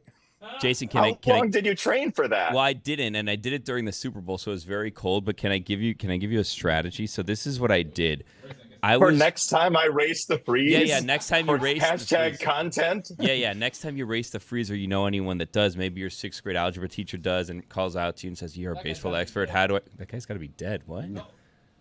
Anyways, so the next time he might be alive. Yeah, he might be. He might not be though. Next time you go, you race the Freeze. This is what you do. So I was walking and I was trying to make it seem like I was having small talk with him the whole time. So I was like, "How does this work? Like when you guys you run, like what happens? You just decide when you want to go?" They're like, "No. We send them when they get to like the Miller Lite sign or whatever it is, right?" So what I said was, okay, now I know where it is that he's going to start running. So if I sprint out to the beginning, I'm going to be gas at the end. What I need to do is just jog that, and I know I already have that distance. And as soon as he goes, that's when you go. So you just kind of pace yourself, and you basically walk the beginning because you know you're going to have like 50-meter lead or whatever, and then you turn it on. Tell that to Mr. Egler or whatever his name was. Are you about to go on tour doing TED Talks about how to beat the Freeze? Well, I mean, I'm qualified. He did beat him. And you surprised. I heard a wow out of you. You mock him, but I heard a wow when you saw that even though he stumbled over the finish line and even though he got impressed. Face full of dirt, he beat the Freeze. Am I allowed to say that I'm impressed, though? I feel like, Dan, like is it okay if he did good? If you were impressed, it is okay, yes. You just can't take the bait on his questions that are meant to get you in trouble to do a show poorly. This is how I know Jason is now a friend of the show, because now you're in the same position all of us are on, which is, how do I not anger Dan? Yeah. Wait a sec, what do I do? Is it okay, Dan? Permission? Really? You guys are trying not to anger me? Every single day. Is that right? I just want to anger Dan on my own accord. I don't want to step in a landmine that I didn't expect. I want to choose to anger Dan. Same note too. Can I run a home run call by you that maybe you could do secretly just to be friends with us? Yeah, it wouldn't be secret though because you do tend to have a microphone currently. Yeah, no, but we'll get it. It'll be like a little wink, wink to us. So someone really gets a hold of one, right? Are you familiar with Greg Cody? If not, it doesn't matter. So someone I do. hits Yeah, the I ball. know Greg. Yeah. So as soon as a ball goes over the fence, you go, that kind of swing, that kind of thing. Wow. What do you think? This is the second home run call I've had proposed to me this week. What was the first one? The first one, a friend of mine was reading the Barry Bonds home run ball case where it got taken away from the guy. And like there was a whole lawsuit and everything. And in it, the ball is described, you know how like lawsuits, they use very flowery language, as intentionally abandoned property because the ball was hit and sent out of the ballpark. So he pitched to me that in like a 9-1 game, I should just scream, that ball's intentionally abandoned property. That's not only a good call, that's a good catchphrase, man. I think you should do it for every home run. You like it? Yeah. Because maybe we'll kick the tires out. People don't think that's cool, you're not kicking any tires. Or maybe you sneak in an MR Ducks. Yeah, oh, MR Ducks. Dukes. It's pronounced Dukes. I wish I knew the rest of the poem, but I think probably I'm being mocked at this point. So we'll step aside. Yeah, I told you not to listen to anything Billy was doing. I thought this went great. I agree, but it takes some work. Some updates here. We got an MR Ducks. It's a bar and grill in Ocean City, Maryland. MR. So if I can get an NIL deal, I'm totally down.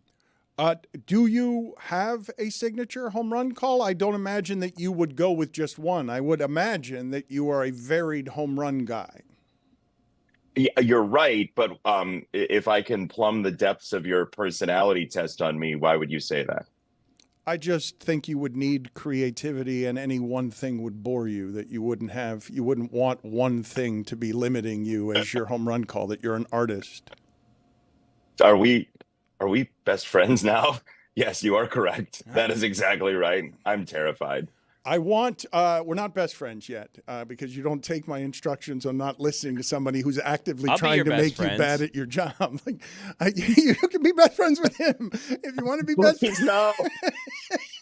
Why does everyone say that? Jeremy, can we test this baseball expert today? Now, you have to understand, Jason Benetti really knows his stuff, but I would like you guys to test him with some Marlins names to see if he knows the Marlins, because I believe that we can stump even the experts with this lineup that the Marlins are throwing out there today. Let's begin with AJ Greer. Is he a Marlin? AJ Greer. How do you spell the last name? Greer. We better not see you typing. Yes. He is actually a Florida Panther. Oh, no. But close. Again, I will say again, this is no indictment on Jason Benetti. He really knows his stuff. Here's why I went with yes, because I figured he was just called up. I didn't think it was a Marlin, but I didn't think you'd start with a non-Marlin. Okay, you need to either know or not know. You're not trying to win the game all right. with guesses. All right, I'll try to win the game. From now on, I'm trying to win the game. I want the prize. Let's go. I'm an achiever. What about Nate Schmidt? Is he a Marlin? Nate Schmidt. No. You are correct. He is also a Florida Panther. Let's go. What about Nico Sturm? Nico Sturm? No. He is also a Florida Panther. Yeah. John Van Beesbrook's not a Marlin either. What about Jonah Bride? Jonah Bride is absolutely a Marlin. You are correct. That is a Marlin. Congratulations, Benetti. You're a winner. We salute you. Oh, you named thanks. a Marlin. Go ahead and name some more Marlins. Nick Fortes, Sandy Alcantara. Is AJ Puck still there? Probably not. No. Nope. Brian De La Cruz. Nope. Right? He's long What? gone. Used to be. He became a pirate. Then he became. I think he's a Brave now. Listen, Benetti, you should not. You should not feel bad about this. This is the most unrecognizable lineup that I have ever seen in this town. You don't remember Derek Hill? Played center field on opening day, Derek Hill? See, I can name that. I can tell you that they are Marlins because I did look at the roster like a week and a half ago because my former intern with the White Sox did get the Marlins radio job this offseason. So I have looked at the Marlins roster and I can name them if you feed them to me. But yeah, no. Like Seth Jones. Stop it. That's a trap. No. He is a Florida Panther. Popeye Yeah, you get see? the game. Thank you, Benetti. We appreciate the time, sir. See ya.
Hey, what's up, Le Batard fans? This is Roz Goldon-Witte. I'm one of the hosts of Good Follow Show.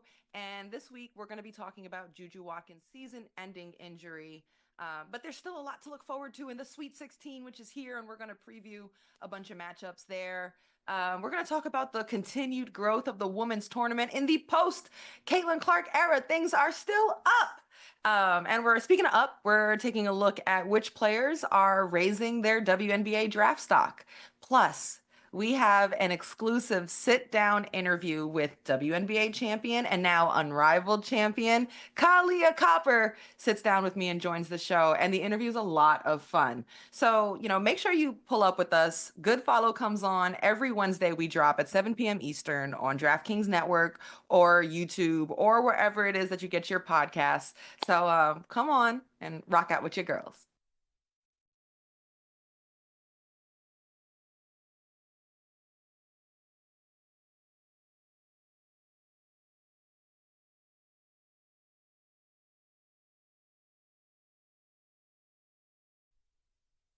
All right, if you don't get enough college basketball talk, it's March, by the way. As you can see behind me, it's March Madness. It's Tony Brackett's time. We're giving you in-depth, real conversation about college hoops. The smartest people on the planet for college hoops are on Tony Brackett. I'm talking about Ethan. I'm talking about Taylor. And I'm talking about Mally and myself. Come check us out on YouTube, Tony Brackett's for the Sweet 16.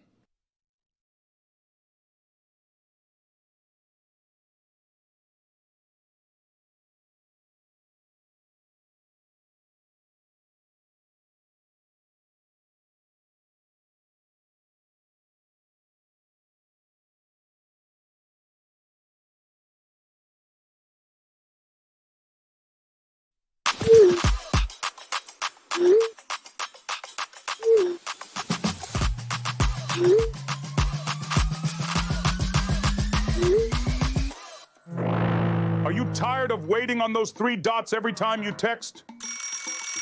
Hello, Casanova the Ghetto speaking. Hello?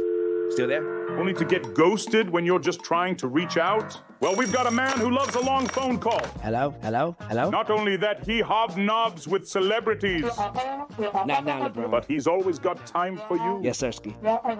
Hello? What do you need, my friend? My friend? What do you need, my friend? Hot gossip. Do you want to talk life? Do you need some advice? You want to talk basketball?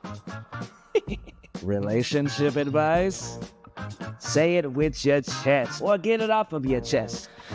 You can get all that. All you need to do is call Juju now. Call Juju now at 650-585-8669, which spells Juju now. 650. Juju now. If you're in New Hampshire, call Juju now. In Minneapolis, call Juju now. On a plane, call Juju now. 650 Juju now. That's the number. Call now. Call with your questions. Call with your takes. You want to phone a friend? Well, guess what? I can be that friend. Hello? Hello? What are you waiting for, man? What are you waiting for, woman? What are you waiting for, family dog? Call right now.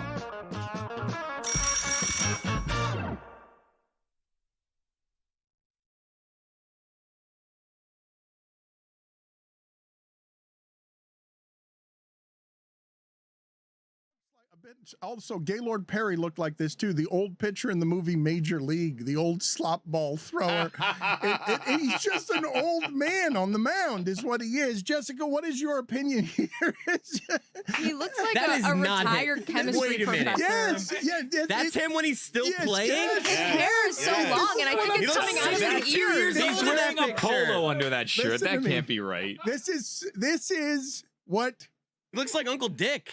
Listen, when you could throw the knuckleball the way Phil did, right? He did. You could pitch forever. Yeah. Greg Cody's Back in My Day, featuring In-Flight magazines. In-Flight magazines. Slayed the pandemic. Traveling again. Big bird up. But something's different.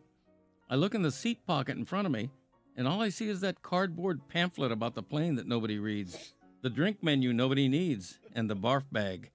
Where's my in-flight magazine? Where did it go? Joni was right.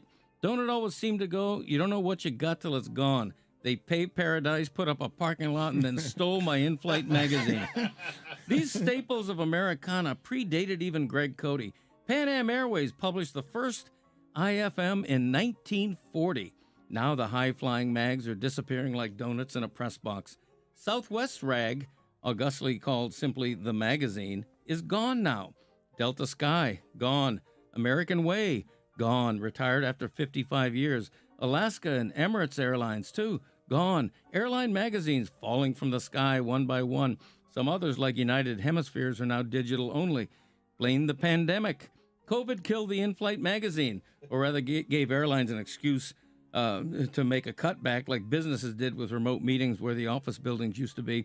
But more than that is to blame. The digital era stampeded the helpless handheld mag. In-flight entertainment and mobile browsing happened. Airlines have even claimed noble reasons for discontinuing their magazines, like how removing all of them makes planes lighter, which saves on fuel. Sounds like malarkey. Hurtling cabins once were full of rattling newspaper pages held wide. Then those disappeared, and then I was the last flyer still leafing through an in-flight magazine while everybody else was softly chuckling at a movie or listening to music with earbuds. I miss every bit of the airline magazine, the greeting from the airline president, the Penn and Teller at the Rio ad, the dating and hair restoration ads, and the one inviting me to invest in a home care franchise, things to do in Minneapolis, the list of top 10 steakhouses and America's best plastic surgeons, the crossword puzzle inevitably half-finished and poorly by a previous seat occupant. Oh, and the feature story on Southwest Customer Service Agent of the Month. You can't get that anywhere else. Most of all, I miss... Anybody else remember Sky Mall? Oh, my gosh. It was Amazon before Amazon, only at 30,000 feet. Talk about built-in marketing. Bored flyers stuck in a cabin for 3 hours slamming cocktails are liable to buy anything, which Sky Mall offered. I'll never forget the time, after 3 or 4 deep eddies, I accidentally bought a life-size Bigfoot garden gnome for $2,250. Airlines, I will gladly pay extra if the bag I check is a pound too heavy. I'll put up with your cancellations and with a hot meal being replaced by a 1-ounce bag of pretzels. Just please give me back my in-flight magazine. See, I never played that Sudoku puzzle, but I sure did like knowing it was there. I'm Greg Cody, and that's how it was back in my day. The game has changed. Weed is legal now with Stugotz and Greg Cody. I'll tell a story if it makes you feel better. Yeah. When I first took the first edible I ever took was in New York, and at the time I was breaking the law. Okay, So now you can feel good about telling your story. And the guy told me, hey, just eat half of this. And so I ate half, and I waited, and I waited, and I waited, and I didn't feel anything. And he begged me just to eat half. And he did say on the front end it might take a while. But I was impatient. Right. Because when you smoke marijuana, you get instant gratification. And waiting an hour or two for something to kick in was not something I was familiar with. Right. So I ate another half, which became a full cookie. And 60 minutes later, I don't remember anything. I woke up the next morning on the floor in my wife's uncle's apartment because Abby had to throw me into a cab with her, and she took me home. And I was curled up in the fetal position, and I don't remember a thing after the second half of that cookie. Wow. This was last Wednesday.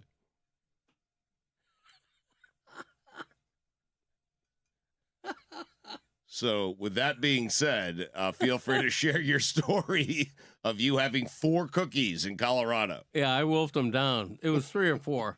I didn't know 3 how. or 4? Yeah, You don't ask? Down.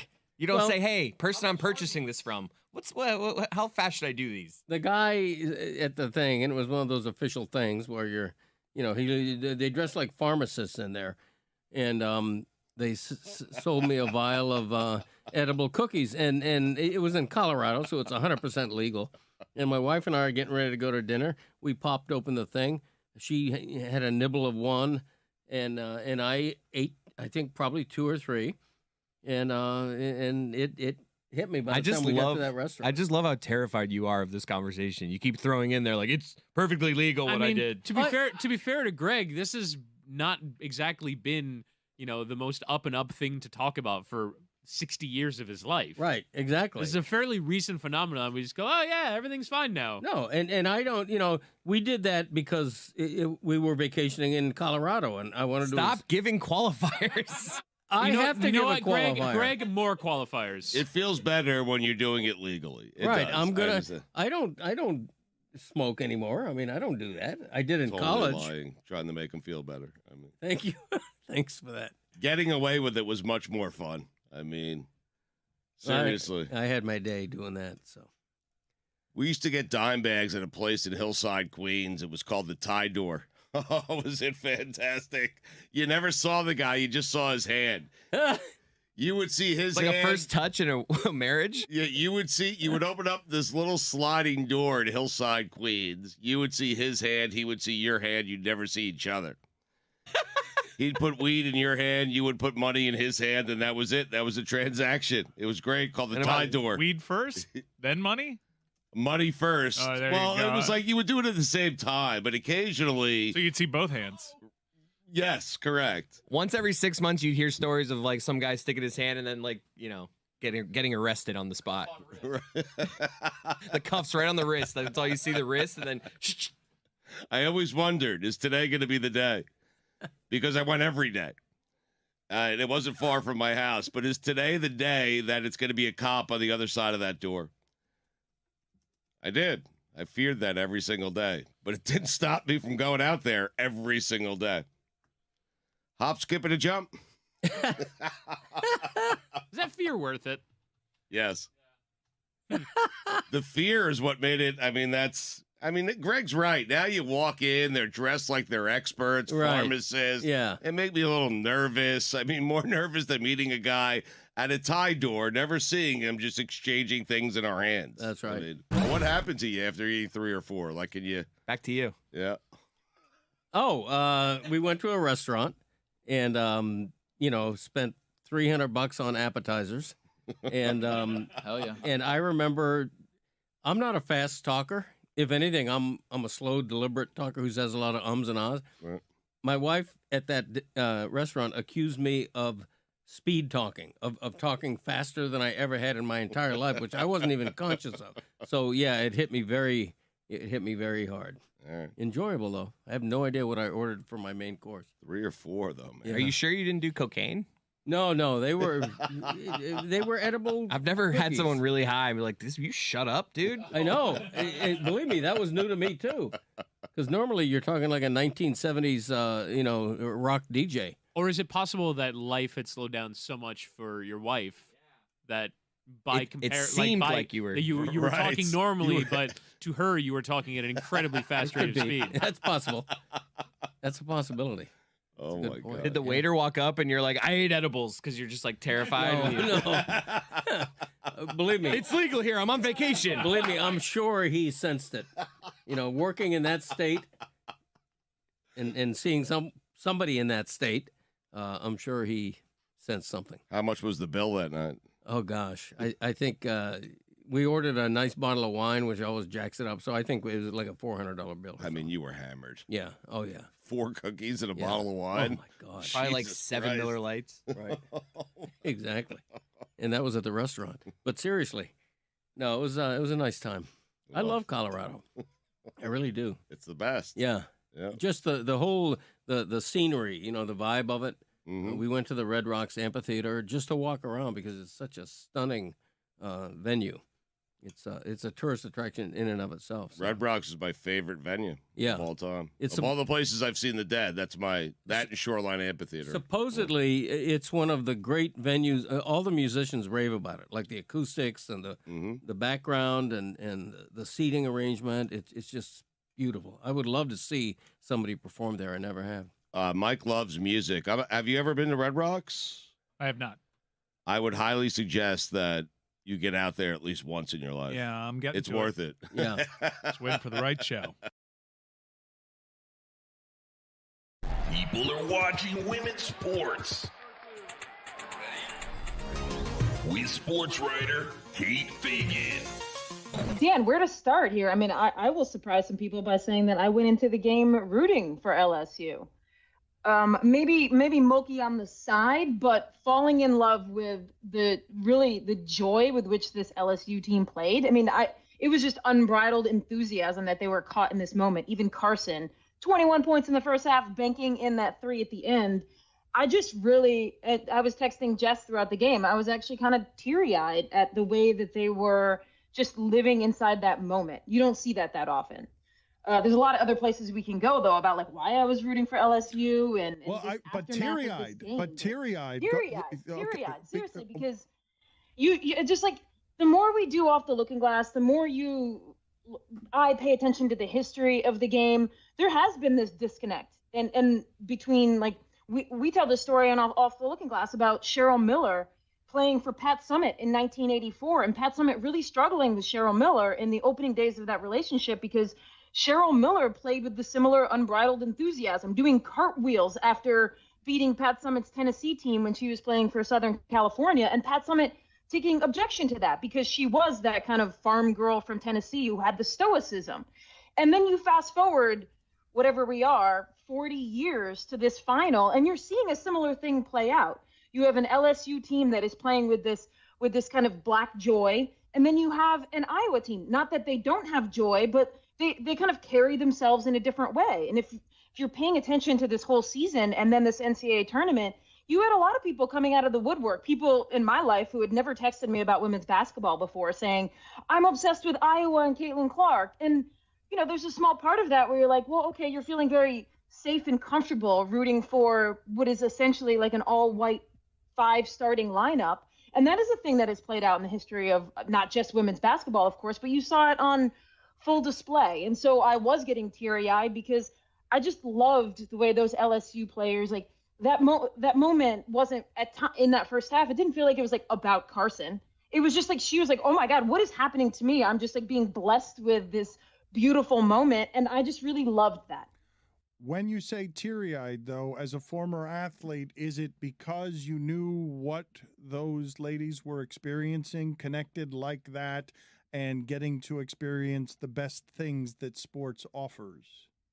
Yeah, because you rarely play for a team where you really feel like everyone wants everyone else to succeed. And when you see that being played out, when you see Angel Reese get 2 fouls in the first half, and obviously Iowa had its own foul trouble, so this wasn't limited to LSU, but their best player relegated to the bench in the biggest game of her career, and yet her jumping for joy and essentially almost tackling teammates who hadn't played much. I mean, Carson, I think, what was the stat, Jess? She had scored 11 points in the first 5 games of the NCAA tournament. You just know what it feels like to have when teammates are just, it's for a second, it is not about them. It is about whatever moment you're in. And it is rare as an athlete that you feel what Carson felt, which was, I mean, she does a heat check in the final seconds of the first half and banks in a 3. I mean, she didn't miss a shot in the first half. And that is, you don't get that very often in sports. You don't feel it, you don't live it. And I just love when people actually have joy inside those moments instead of pretending that they knew the moment was coming, because you don't know when those moments are coming.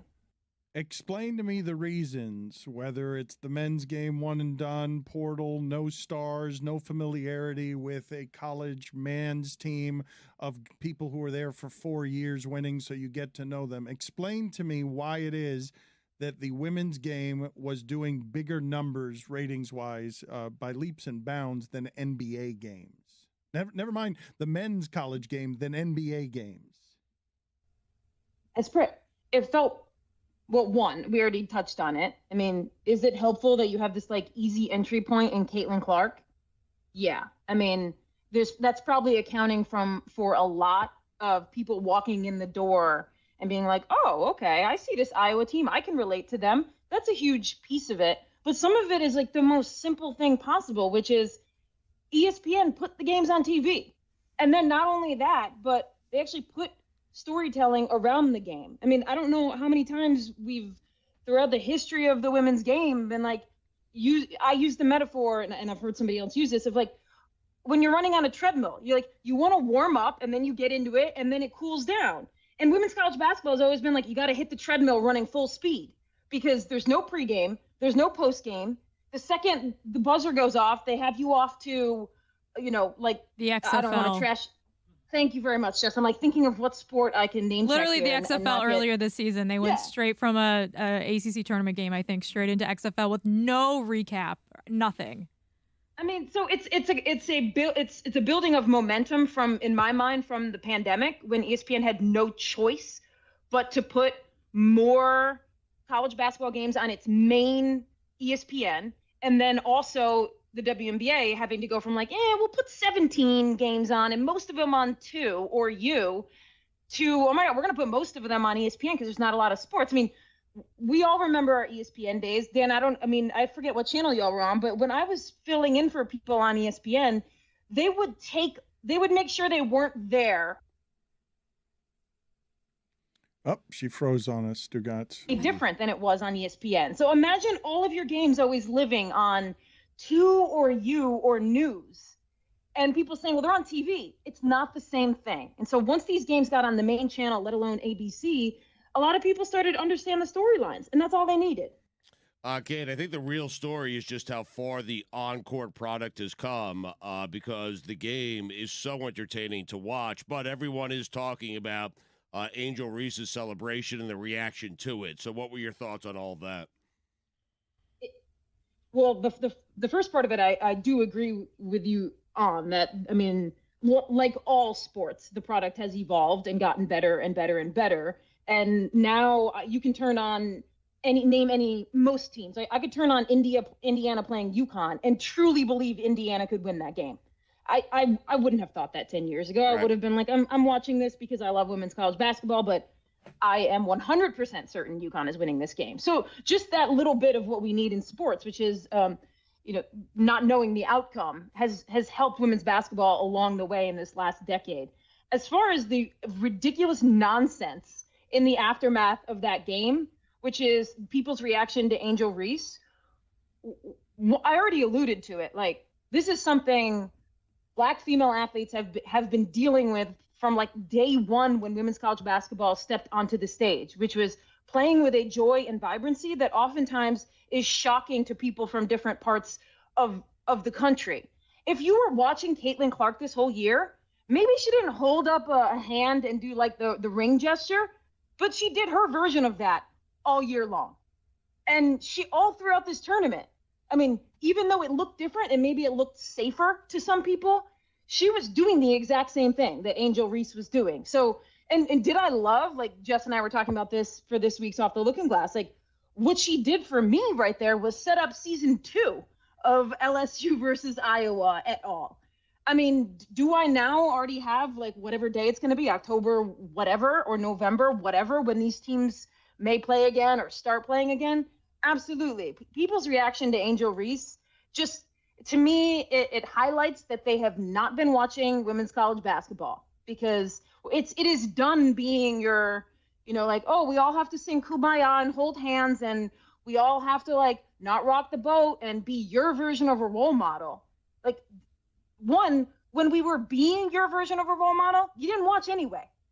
You didn't care anyway because you said that's boring, right? Oh, everyone gets along. That's boring. Now people aren't, quote unquote, getting along, and you don't like the way they're not getting along. It's all part of the same thing, which is you said you'd watch when women dunked. Then we started dunking. Then you said, that's not good enough. Then the dunks aren't good enough. I mean, it's just a never-ending string of reasons why to like trash on women's sports. And this is the de jour reason. Everyone wants a service dog with Steve-O. We are joined by a very famous persona from America, and also Steve-O, because Wendy from Peru is an internet sensation. Go ahead and tell the story, Steve-O, before we get in here. And always thank you for making time for us. But tell us why it is that your dog is more famous than you are, because I didn't think it was allowed that you can just find a dog on the streets of Peru, fall in love with it, and then just bring it over to America. I thought, didn't Johnny Depp or somebody get in trouble for trying to bring an animal into the country without the proper permission? Like, well, that was the other way around. He already had the dog and was trying to smuggle it into Australia. I was in Peru for a mountain climbing expedition, and I found Wendy here on the streets. And fortunately, the mountain climbing expedition was a TV show, and the production jumped through all the hoops for me. So I really didn't have to do anything. And I was able to bring Wendy home. And the video I made about finding her, it garnered over 100 million views on Facebook, making it the most viewed video I've ever put on the internet. And it's kind of devastating for an attention whore like me. You know, I've with the lengths that I've gone to, you know. But there it is, man. So Wendy and I, we are on a rock tour as we speak, barreling towards Syracuse for a show tonight, and we've got shows every single night in the Northeast U.S. For the next 12 days. Albany tomorrow night. This video is adorable. Is Wendy's a service animal? She is. You bet she is. Yeah, because I have terrible issues. You should take more dogs, though. I mean, it seems to be working for you. I have terrible issues is a great sentence that would explain the last 25 years of your life. You've done great sort of capitalizing on, let me take a tour bus through my terrible issues. Right. That's about right, man. I have terrible issues.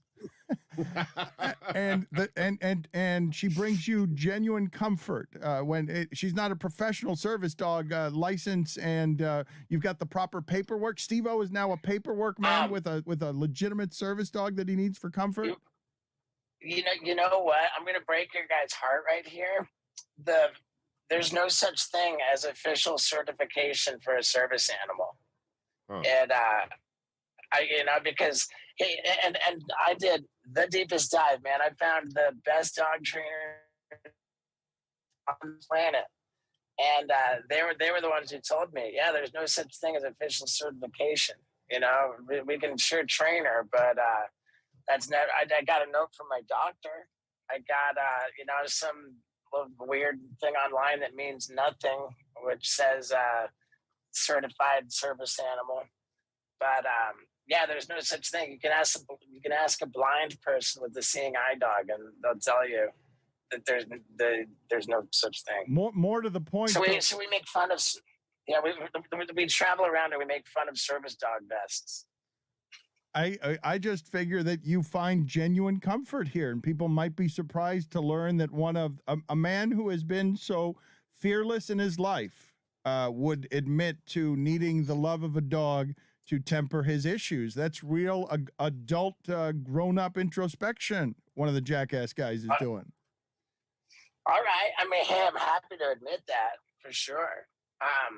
And the federal law requires that a service animal be trained to assist somebody with a disability.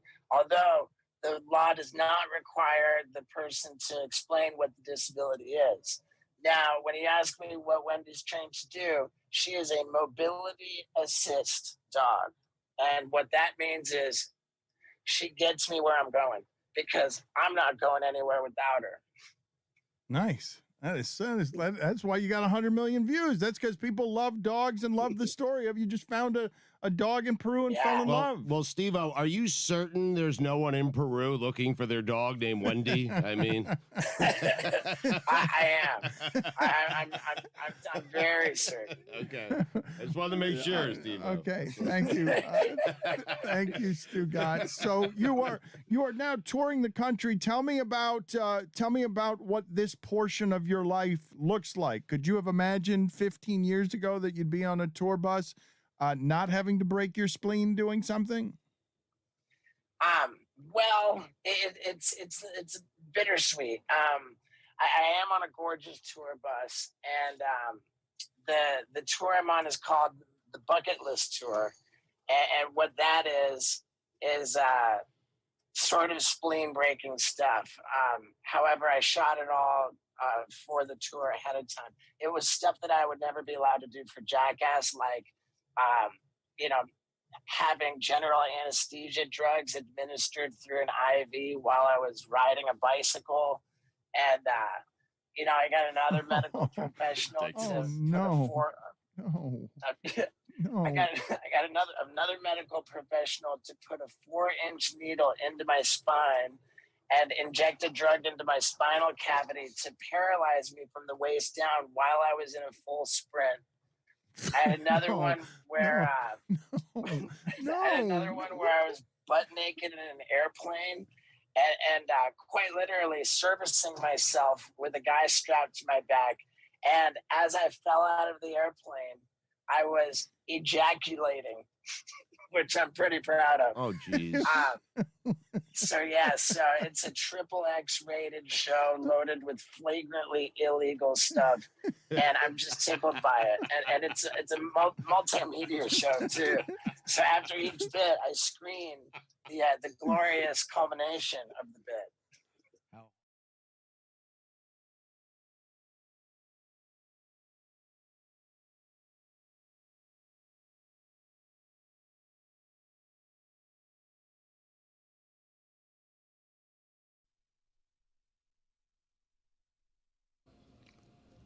An emotional Amin keeps talking during the break about his and our beloved Brian Windhorst, inaugural member of the Jonathan Zaslow Tool Hall of Fame.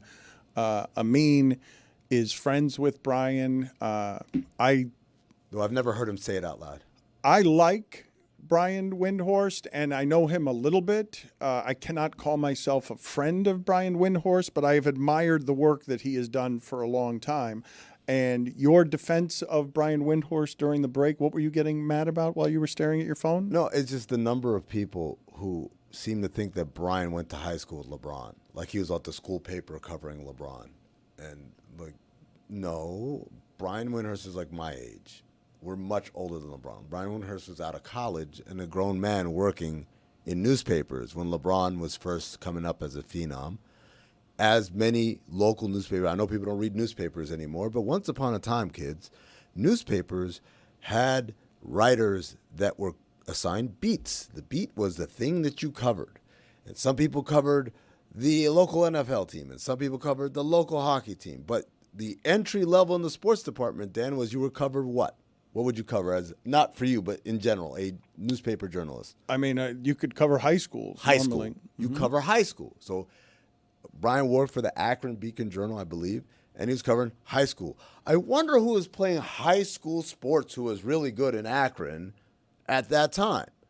Not really good for Akron. Not really good for Northeast Ohio. Not really good for Ohio. Good nationally. So, of course, he covers LeBron James, right? And then LeBron gets drafted. And so what does the Akron Beacon Journal do? Hey, the most impactful high school prospect ever, perhaps, is going to the local team. Hey, guess who? What beat you're on now, Brian Windhorst?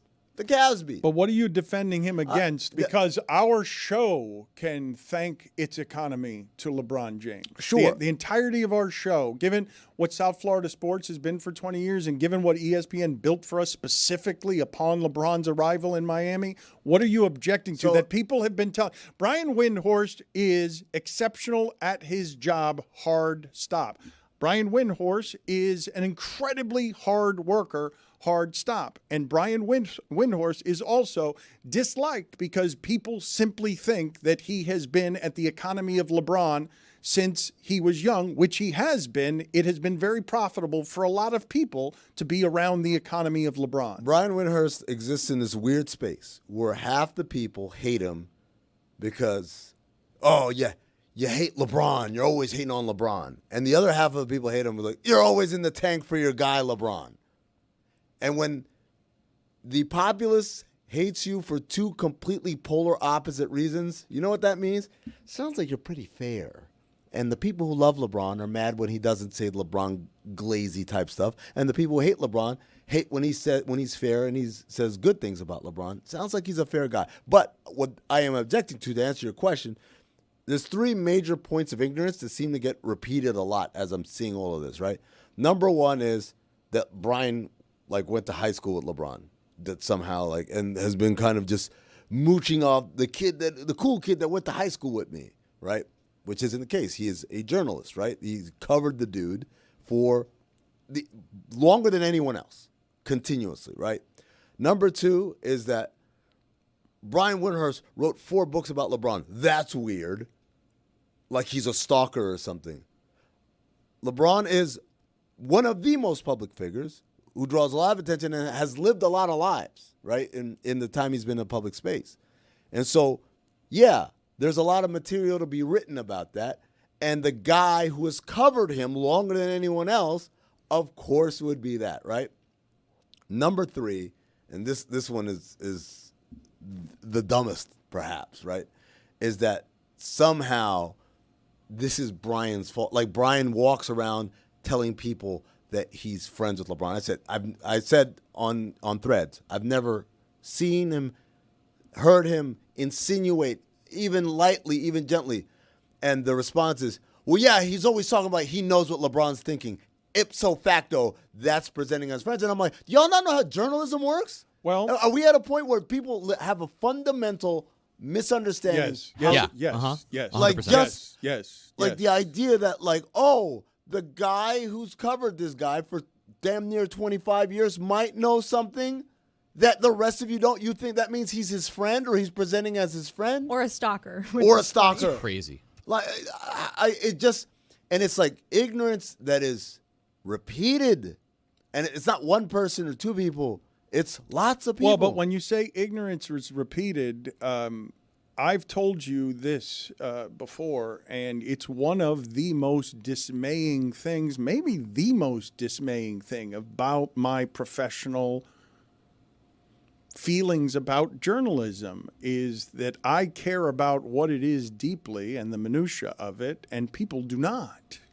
And furthermore, I can't think of maybe lawyers, used car salesmen. I can't think of an occupation that will get a more visceral reaction from somebody. I don't like that person than media. Like media creates a great, I underestimated how much people hate the media. Dan, I don't want to turn this into the poor media, right? Defend the media or whatever. I'm just saying It's one thing to say, I don't like you. I don't trust you. Your information is wrong. Like, okay, I'm with that. There are people, media people that I don't like. I don't trust. Their information is wrong, or it removes context. It is manipulated, right? That happens, yeah. What I'm having a problem with is people who are like, why is this dude writing books? Like, what? Do you not understand how any of this works? Like, if he's not his friend, why did he write 4 books about him? Like, it's just it's a fundamental misunderstanding of like how things work. It's not even like I don't like you or I don't trust the media. It's like, why are you writing books? But isn't that happening all the times in arguments where there's a confirmation bias on you want to just reaffirm your feelings that That's the next level confirmation bias. I think the thing too that's weird is that like LeBron like put voice to it. Like it's different when other media people or people on the internet are like, "Oh, Brian Windhorst is so weird. He's always following LeBron." For LeBron to voice that in an interview, that's the part to me that was like, man, LeBron, you know Brian, you know what the deal is. Like he's been building your lore since you were 17 years old, and all of a sudden now you're gonna switch up and be like, oh no, he's weird. He's trying to act like he's my best friend. I'm a big fan of Brian Windhorst. I used to produce his podcast. Very nice guy. Well, thank you. Friend of mine, actually. That was good journalistic disclosure from Tony. Yes. He has a personal. Thank you, Tony. I have a personal relationship Well with Brian. done. Thank you. Why don't you think you're friends with Brian Windhorst, Dan? I just don't know him well enough to. I would say we're very friendly, but friends. Like I don't. You have to. If you have someone who you consider a friend, isn't that a person you've gone to dinner or lunch or coffee with once, like, or that you've done something socially with them outside of work? Isn't that generally where it is that you guys would put friendship? Or it's just most of my friends are work friends, so maybe that's And your not. trainer. Yes, that's correct. Well, as it's different times, right? Like you can have friends with people you've never actually met with in person, like internet, texting relationships. I will say Video this. games? Sure. I don't know if Dan's doing a lot of video No, I'm games, saying other but- people are friends with people for a long time playing video games. I got Dan do a COD Yeah, every night. I will say this. I think I'm in. I think if there was like a dinner threesome of Tony, Brian Windhorst, and Dan, Dan and Brian Windhorst obviously would have a better time with each other, and Brian would gravitate more towards Dan. Like he'd consider Dan more of a peer and friend. No disrespect to you, but I think that he would spend more of his time talking to Dan than you.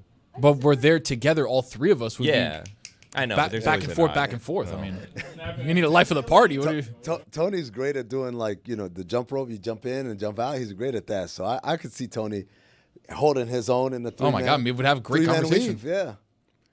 Yesterday, when you guys talk about some of the stuff that happens around Windhorst and journalism, and do you guys not know how this stuff works? I found myself somewhere in the center of this yesterday, appropriately enough, around the food, because a lot of people were informing me that something that I quote unquote reported was also rebutted by LeBron, and people believe LeBron's side now.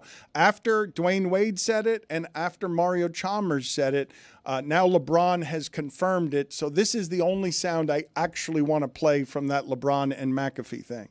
The plane that we were getting on, the ladies on the plane were making chocolate chip cookies. Oh, So they- homemade. Yeah, so they knew. Wow, man.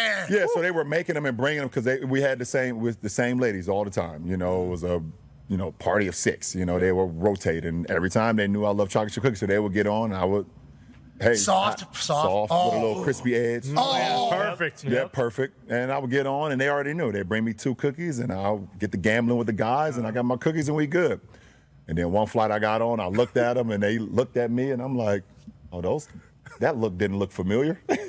And I asked him, I was like, we got the, he was like, no, we're not allowed to, no more cookies on these flights. What? When Wade County had to leave and go to Chicago, I looked at the cookie situation. I was like, oh shit, maybe it wasn't that bad. You I lost was like, a lot okay. of cookies. Yeah, I was like, okay. I mean, D-Wade's millions and my cookies, I was like, okay, maybe I made it out safe. I was like, okay, it wasn't that bad. Let's talk. So what happened yesterday, because I had said that never in my life covering the Heat had I heard from so many people saying that story was not true. So people hear LeBron say it and say, see, Le Batard, you're wrong. And I'm like, I don't know if I'm wrong. I know LeBron thinks that this is the reason this happened. That's clearly why he and all of his teammates think the reason this happened is because Pat Riley took away his cookies. But I received calls from a number of people who weren't Pat Riley, because Pat Riley would not care about this, and I sure as shit would never waste his time by asking him about this. I received more calls from people in protection of Pat Riley than I've ever received about anything. And it wasn't because they were wanting me to report that. Why would anybody report about cookies and ice cream? And why would I care one way or the other about cookies and ice cream? They were doing it because they simply... well, I would care about cookies. I was and going ice to say, cream, I mean, obviously. come on. Yes, Who you think you're fooling over We here? just sit here and lie on air? The trainer's going to be mad about that. But. Yeah, that's true. But for some reason, they all pointed out that it was the nutritionist who made that decision, that it was not Pat Riley. And I told you that. And so I was reporting that sort of with a wink, but a lot of people enjoyed the idea that I might be wrong when those same people are calling me yesterday after LeBron says this and saying it's not true. To be fair, Dan, you messed that up that day because you kept focusing on it wasn't cookies, it was ice cream. And I know you were trying to make a joke. That part was funny. I know, but unfortunately, it took away from the point you wanted to make. This is the same problem we were talking about just a minute ago, which is that we're all sort of confused on what the line is here, what's being reported and what's not being reported. But I'm telling you, though, that people assume because of what they think of journalism that that's me speaking through Pat Riley for Pat Riley, and I'm telling you that it wasn't that. That's not how any of that came to be, the denial of that story. And the reason that story is being denied is because it's being told 10 years later at a time, right? I understand why those people are reaching out to me, because they see the heat and crisis, and they see at the end of his career that Pat Riley is being portrayed in a way that's not in any way player friendly, like that is hostile to someone who is valuable, that you don't want to piss off. And I understand that Heat players believe that, but there is a real disconnect between whatever it is LeBron thought that was, whatever it is that felt to around his teammates, and who was actually responsible for doing that to LeBron. I think, Dan, I want to clarify one thing for everybody listening. And say, so-and-so's a mouthpiece for so-and-so. If you preface the information with, people from the Heat reached out to me, and they said this. That's not a mouthpiece. I'm just being a messenger.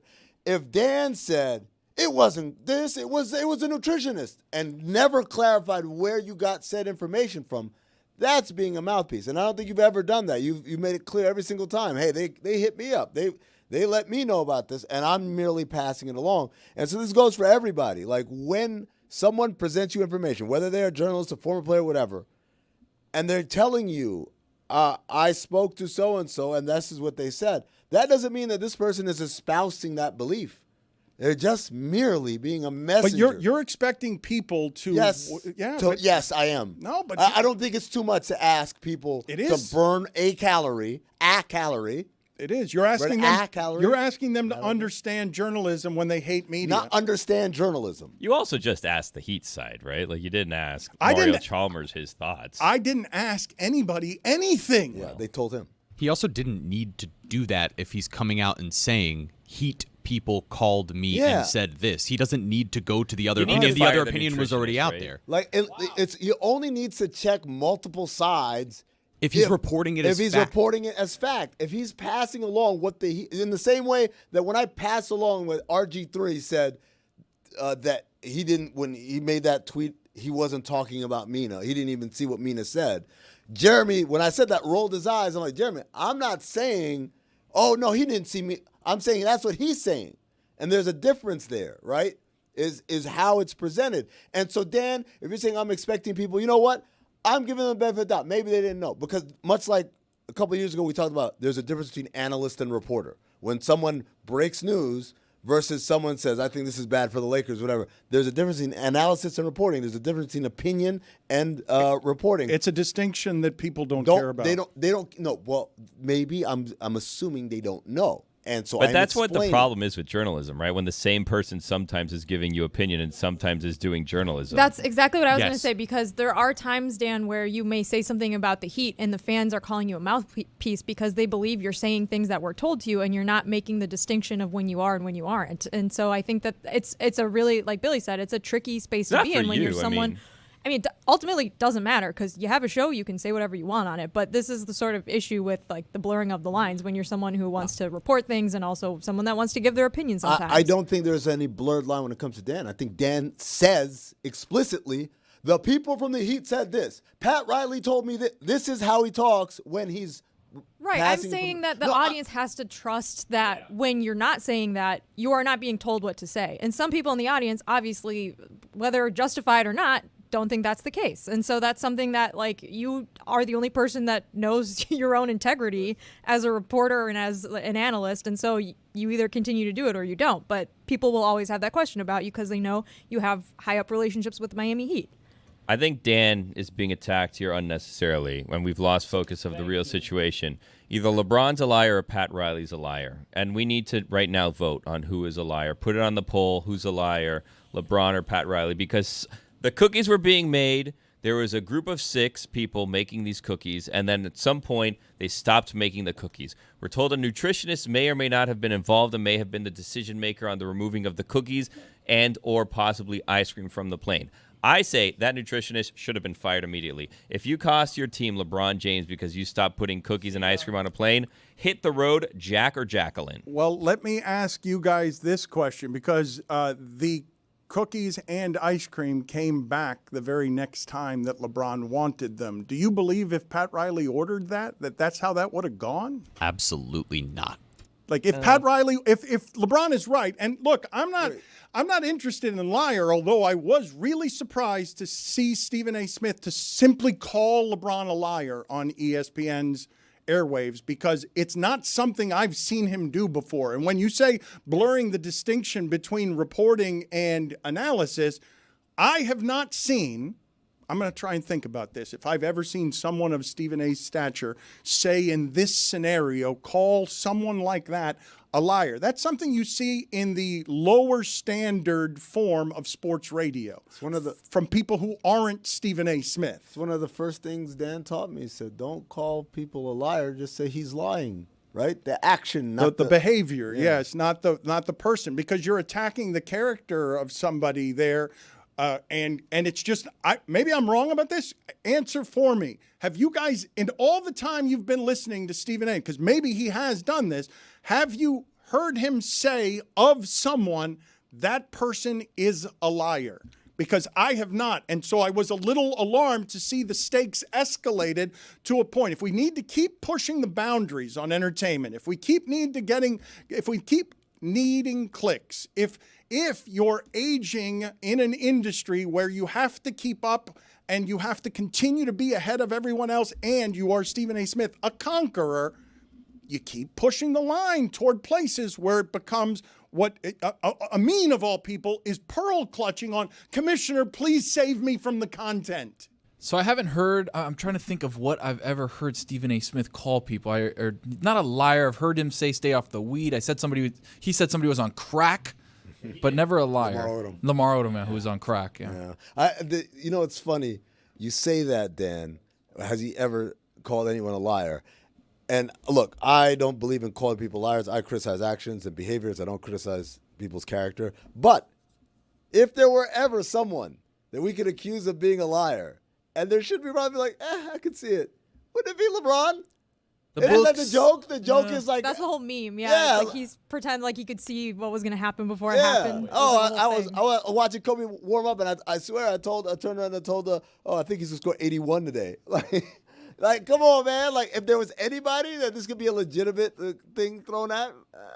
What's the semantics of I'm not going to say that someone's a liar, I'm going to say that they're lying? Like, if someone's cheating, are they a cheater? No, I would not go that far. I'm just saying they're cheating. Like, what's the difference? The semantics is, if in this case, Stephen A. Smith says that what LeBron is saying is a lie. So if I say he's lying, I'm focusing it to just this, right? Versus he's a liar, that makes it mean every day of his life he walking around lying to people, which all of us do, by the way. That's pathological lying. I mean, I feel like if you lie, you're a liar. I think the distinction's if you're writing it and you can get sued. Yeah. Put it on the poll, please, at Le Batard Show. If you lie one time, are you a liar? And also, who's lying, LeBron or Pat Riley? An important one. Or the nutritionist. A long, long time ago, Dan was a prodigy, and his writing used to make him smile. And he knew if he had his chance, he'd rat out for bogus Pell Grants and maybe learn from Cody for a while. But network money made him sell his soul. Now he shows all his bias to the Heat and now the Panthers. Dan's fake news, oh, have you heard? I can't remember if he cried when he told us with his face so wide that all his morals were a lie. The day journalism died. So Dan was saying, oh my, how I'd love to eat pie. Oh, but if it has some gluten, then I think I may die. I'll shoot my integrity straight into the sky, banging Panthers drums as a Cuban-born guy. Panthers drums as a Cuban-born guy.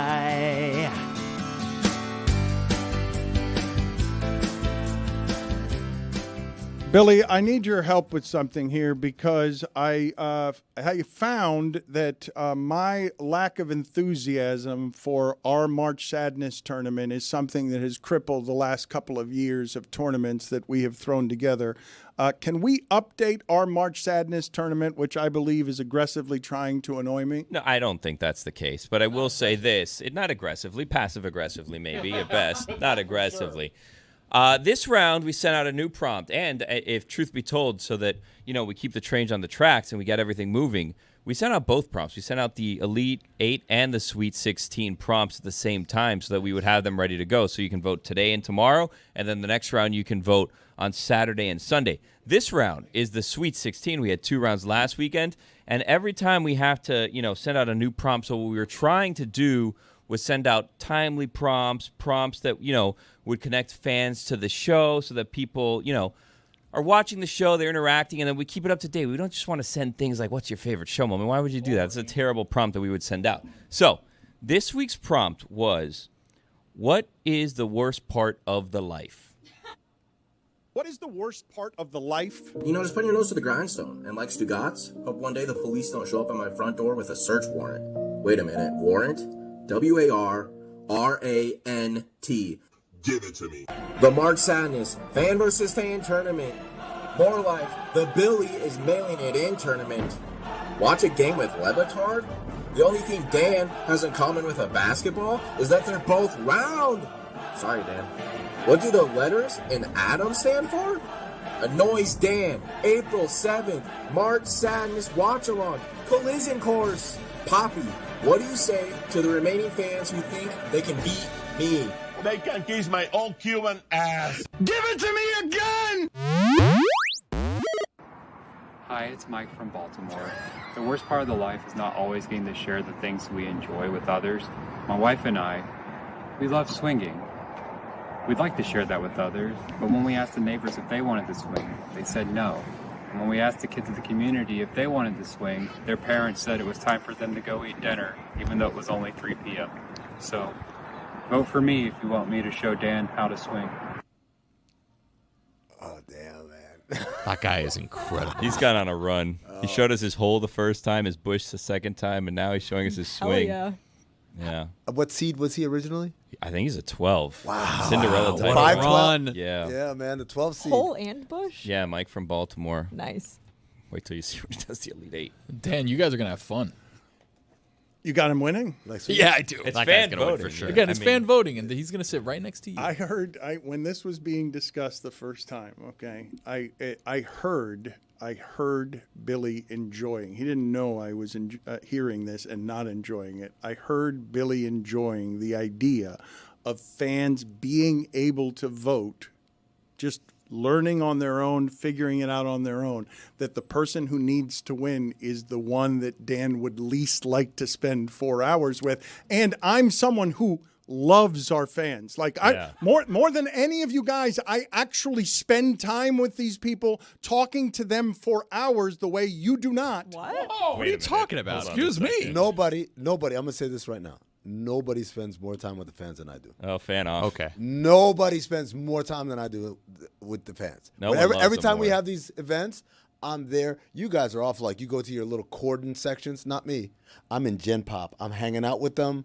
I'm getting drinks with them. I'm doing shot. Every time they say, let's do a shot. Well, you think I want to do the shot? I don't Yes. want to do the shot. I don't want to do the shot. You do. I don't. I just want to have a nice sip. But you know what? Like, let's do a shot. And you know what? They always say, what do you want to do? You know what I always say back? Whatever you want to do.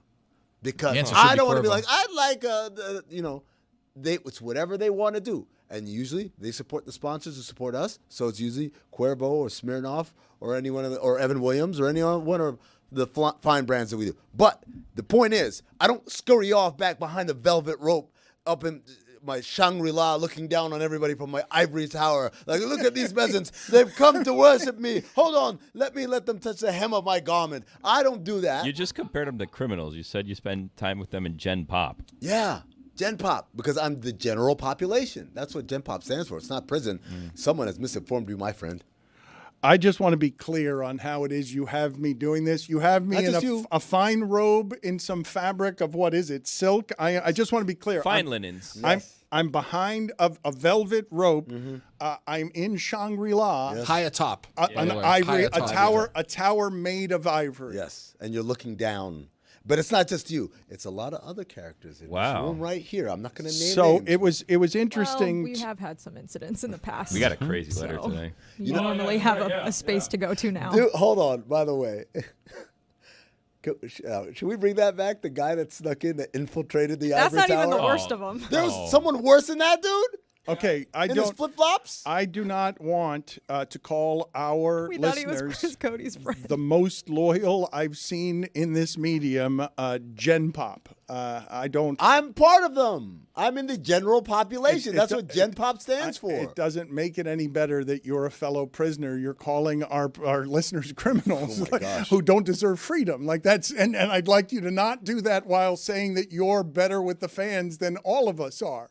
One of my favorite jokes that did not make the final cut of the Akbar de Mystique bit was I asked Fuentes, what's that? I pointed at the Freedom Tower. He's like, oh, that's a Freedom Tower. I said, oh, Freedom? Well, we don't know. No, bad, very bad. Wait, that was a bit?